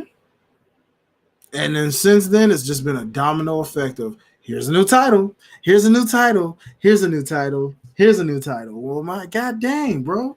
Is everybody getting consolation prizes around this month? Literally. Oh yeah. Shoot, me Gresh want some titles too. Shit, give me the AEW He-Man Woman Haters Club. Little Rascals pun there, you know. Oh boy. But man, oh yeah. Kenny ran AEW with like, oh yeah, remember Kenny the belt collector? That was a good time. That was 2020 when the world was shit. Mm-hmm. Oh yeah, and they also back then they only had 2 shows to focus on. It was Dynamite and Dark. Now it's Dynamite, Collision, Rampage, ROH, a whole freaking company. So it's like Tony needs to hand the reins over for ROH to someone like a Bryan Danielson when he retires, and he needs to focus on AEW. So he needs to fund ROH on some real shit. Y'all can hear me out. Y'all can clip this too. He needs to be just the fund for everything and steps back. Mm-hmm. He needs to be the boss, the final say, but he does not need to be in charge of creative for nothing. He needs. I'm not saying hand it over to a wrestler because it's tricky when you hand it over to wrestlers. He needs to hand the reins over to someone who understands the business but also knows what to do with it. Kind of like when we said Vince McMahon lost touch. I'm not trying to compare the two, but Tony Khan, he's losing his grip on it, if he even had it all the way, and he needs to step back, hand the reins over to somebody who wants to see AEW move forward. If he got to do it give it to a retired Bryan Danielson, if he got to give it to a Paul White or whoever, or Mark Henry, or somebody who understands the business but also pays attention and knows how to book a show, do it. I'm not talking about no Eric Bischoff or Hulk Hogan. We don't need that shit again. We need somebody. And that's another thing. All the people who were doing it are leaving. Mm-hmm. QT Marshall's I out. was just about to bring that up, sis. I'm glad you brought that up because that was a whole nother thing. You're losing the people that were making it organically what it was, and now you're inserting these new people that we don't even know if they care. Yeah, like folks out here just collecting paychecks low key, and soon you're gonna have a WCW Thunder type situation on your hands, bro. It'll be WCW 2001. You do not want that. You do not want that. We don't want that. Not with the way wrestling is right now. No. We do not need WWE 2018-19 again. You know the one. Or freaking 15, 16. You know or TNA 2010. Oh, God. No. Yes. TNA 2011, 12, 13. Well, no, scratch that. 13 was kind of fun. But like when they lost Spike TV, when they lost the Spike TV deal, the dark ages of TNA, we don't need to go back to that. I be doing these retrospectives on this era of TNA, and they are hell. Even to this day, they did not age well, and they was not even aging well when it was live. Imagine going back. What is it? 14 years ago. They're not aging well at all. So please, oh man, no, we're doing this. We're saying this because we love you, man. No, seriously, we do love you. We love AEW. We want the industry to have an alternative. We want the industry, but you have to take the constructive criticism with the bad. Like we're saying, if you're going to have all these titles, you have to dedicate time to them that you don't have. If you're going to have ROH titles, you have to keep it on ROH. If you have to quote unquote create another show for ROH, you have to do it. But it's like, bro, something has changed, and I feel like we've been going on talking about this long enough because it's like, damn, we're reaching we're about to be a 3-hour show because we feel like we're saying the same shit. We're on this thing right now, boy. We ain't trying to do We're that. not trying to do that, man. But yo, man, I'm probably trying to be running Night Raw to y'all with the Gresh Unleashed pod. right? It's just It's like we're tired. Like, we're tired of saying it's the same shit over and over and over and over again, and it's like, bro, we want them to do better, get better. Because at the end of the day, we want wrestling to thrive. And it will thrive. We will cover your TNAs. We will cover your MLM. Like, we're not dedicating our time to watch strictly this. WWE, AEW. We're covering your other shows. 2024, we're going to be covering a lot of other wrestling. But we just want, and it's like, the way we're structuring in this show is it's like, we're going to highlight the good more so. We're going to talk about the bad, but we're going to highlight the good. And AEW, 2024, you got to get this shit right. Like, focus, get focused. Stay the fuck off Twitter. Stop going back and forth about what WWE is doing. That's the reason why TNA failed for the most part, because they kept focusing on WWE. It became WCW light in 2010 to 2012. And they lost people. You can't duplicate what has happened in the past. TNA tried to do it like WCW. It failed. Do not follow the same formula. Please. Period. Please. Don't have these wrestlers running the asylum. Don't have none of that shit. Like, find what you want to do. What you want to shape your company around Samoa Joe. Shape your company around Swerve Strickland. Shape your company around Tony Storm. Like, shape it around these people and let them cook. But be consistent with their booking.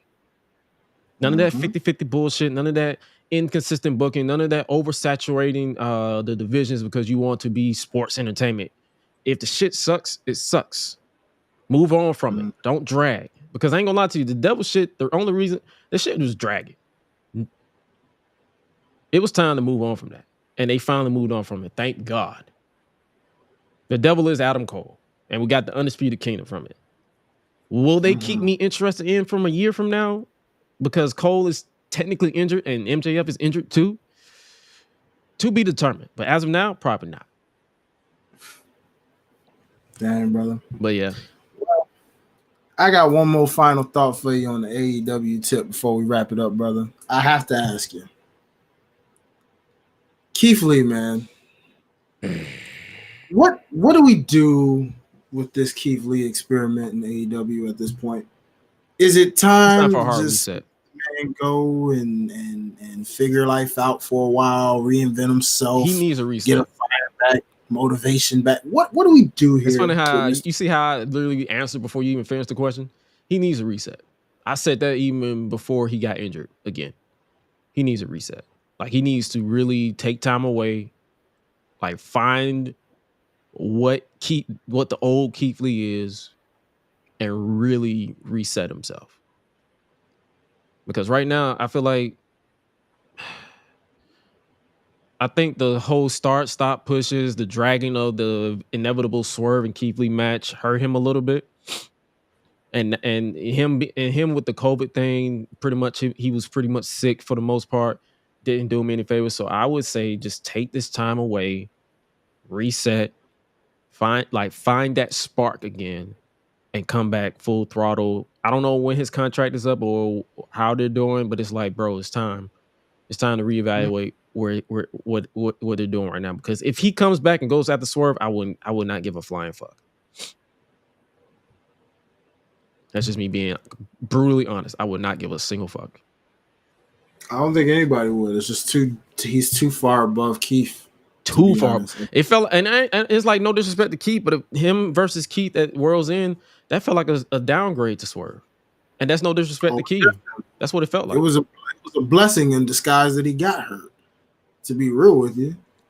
I mean, who he ended up facing was no better. It was Dustin, but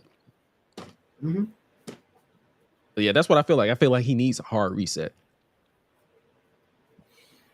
Man. And yeah, gotta agree with it, brother. But yeah, before we get up out of here, though, we got to do it. We got to give our song of the week. Let's check the chat before we get up out of here. His contract was done on the 1st, and I think he'll resign when he's healed. Hey, man. Shout out to Relive Revival. Like, yo, I love her. But yeah, she keeping us in the loop. We can definitely get her on the show. She's talking about MJF though. I think she's more so talking about MJF. So yeah, as far as with Keith Lee, yeah, we'll see. It's like it's a whole bunch of scenarios. Like it's all about what they do. But I definitely don't think he needs to go after Swerve. At least not right away. Like he needs to get on Swerve's level at this point. I agree. I totally agree.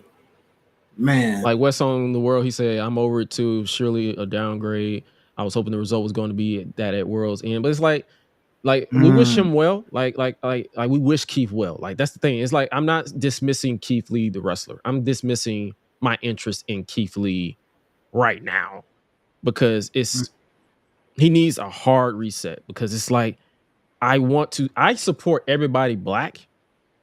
But if you're at a standstill where whatever you're doing is not working, it's time for a reset. Point blank period. Point blank period. That's where I'm at right now. But yeah, man, we're gonna wrap this up. Song of the week. We usually close out every episode with a song of the week. Yeah, we got so many. The chat is live, but yo, she said she don't think Tony is investing in him either. Oh, we can tell. For sure. The way that man was literally not booked. Like Keith Lee was injured. If Tony was interested in him, he would have still found a way to book him on the show. You see how he booked MJF and Adam Cole while they're both injured? If he was interested in Keith Lee, he would have found a way to keep him on the show. Not to mention, it's just, I mean, funny, really, because when, quote unquote, he wants to get mad at WWE for tampering with contracts, the moment we knew Triple H wanted Keith Lee and Swerve back, you want to get mad at that, though. So it's like, oh, you're not interested in booking him, but the moment Triple H want him back so he can show you how to book him, that's when you want to get mad. Yeah. Because we do know that once he does reinvent, I feel like if Keith Lee's contract expired with AEW, he's definitely going back to WWE. Oh, there's no doubt about it. I mean, his wife's there. He's reinvent, like you said, take the time to heal, reset, reinvent yourself. And you don't think Trips is going to be like, come on back. Let's get you back to where you were at. And let's see what you're going to do. For sure. Easily. So it's like, bro, you're it's like bro, you're not interested in it. So stop with stop focusing on Jinder Mahal and get your roster right. Mm-hmm. Absolutely. Well said. Will Hook versus Samoa Joe Cook tomorrow. We don't know. Oh man, I definitely think it will, bro. I think this is gonna be it's gonna be a situation where it's gonna just showcase that Hook is the future, right? Like Joe gonna let him be in a way to show that he's that next badass. You know what I mean? But it's gonna be in a way where it's like you're not ready yet, but believe you me, you will be in this position within the next year or 2 or 3. So yeah, we'll see. I can't, and I hope Taz is on commentary. Oh, you know he will. You know for a fact because Taz got history with Joe in TNA. Sure do. So yeah, and that's why I can't wait to see. So the moral of the story of our long ass show today, Tony Khan needs to stay off Twitter and book his company, and really go dive deep, or hand the reins over to somebody who can book it and call it a day. Keep the titles in ROH and keep the titles in AEW and nothing more, unless you want to do Battle of the Belts, because you can get away with that because it's Battle of the Belts. Whatever, it's a special whatever. But on Weekly Show, it's hard to give a shit about titles if there's titles everywhere. There's too many titles. There's too many titles. If you want us to care more so about the women, book them prominently like you book the men. I'm not saying you have to have a super card of women. That would be nice. But I'm saying like be consistent. Don't give them that dedicated time slot and then you move on. I'm talking about across both shows. Dynamite and Collision. Nice. WWE is in an interesting position now with their road to WrestleMania. I'm interested in road to WrestleMania. I'm interested in AEW hopefully picking up. But hopefully you guys are interested in us before we get up out of here. Is our song of the week, where we pick a song of the week. And if typically whoever is here, we pick a song that you guys want to vibe with us, that our whole mood with it. And it will be posted on social media throughout the week as well. So you guys keep it tuned to the social medias, Gresh Unleashed podcast or Gresh Unleashed, and it'll be listed. But do you got a song for this week? I do, man. I'm gonna go with the OG, straight out of Texas. We're gonna go with my boy Scarface featuring Tupac. Smile. I ain't heard that one in a minute. Yeah. It's like I like how you said smile, because my song for this one is it's a little mellow tone, but it's Hold Us Together by her. Okay. And Tarn Wells. Okay. Yeah, we had the same idea in mind then, bro. Because I'm going with a mellow vibe. It's a new year, gotta go with the good vibes. We just tore these people a new one, but it's just like, yo, we gotta get the vibes right. Come on, people. Come on. But thank y'all so much for rocking with us. Shout out to the chat. All of y'all who basically stayed this entire darn year. It's literally almost 2 in the morning. I'm surprised y'all still here. Wow. Y'all here with the vibes. You know what I'm saying? Y'all the real MVPs. Appreciate it. No, these shows ain't gonna be this long. We just had a lot of shit to catch up on. We're usually a lot quicker than that, y'all. But look, appreciate y'all for rocking with us, vibing with us. We love y'all. Where can they follow you on social media, my boy? Oh, for sure. You already know. Look, man. If you want to follow me personally, rap artist, all that good stuff, man. All things Highlight Life, HILITE Life, right there on the scroll. You'll see it. And of course, when I'm not here on this good show, we got the Life's a Botch show. I can't say podcast anymore, y'all, but Life's a Botch. All things. I had to change the names a little bit due to the fact that I had to take podcast out the name. So on TikTok, it's Life's a Botch _OTS. And then on Instagram, it's Life's a Botch Crew. All right. I tried to keep the names the same, but apparently people would be trying to steal names out here or whatever, so it wouldn't let me. Get that shit trademark, my boy. Legit, man. It's crazy, bro. You know what I'm saying? We trying to get that. We about to get over here, so you already know 2024 is about to be a year of logistics and legalities. So yeah, I feel you on that. You about to get trademark. Yeah, well, it ain't even just that. It's just usernames, bro. Like you got people that's like, you ain't using that. Like you. Oh yeah.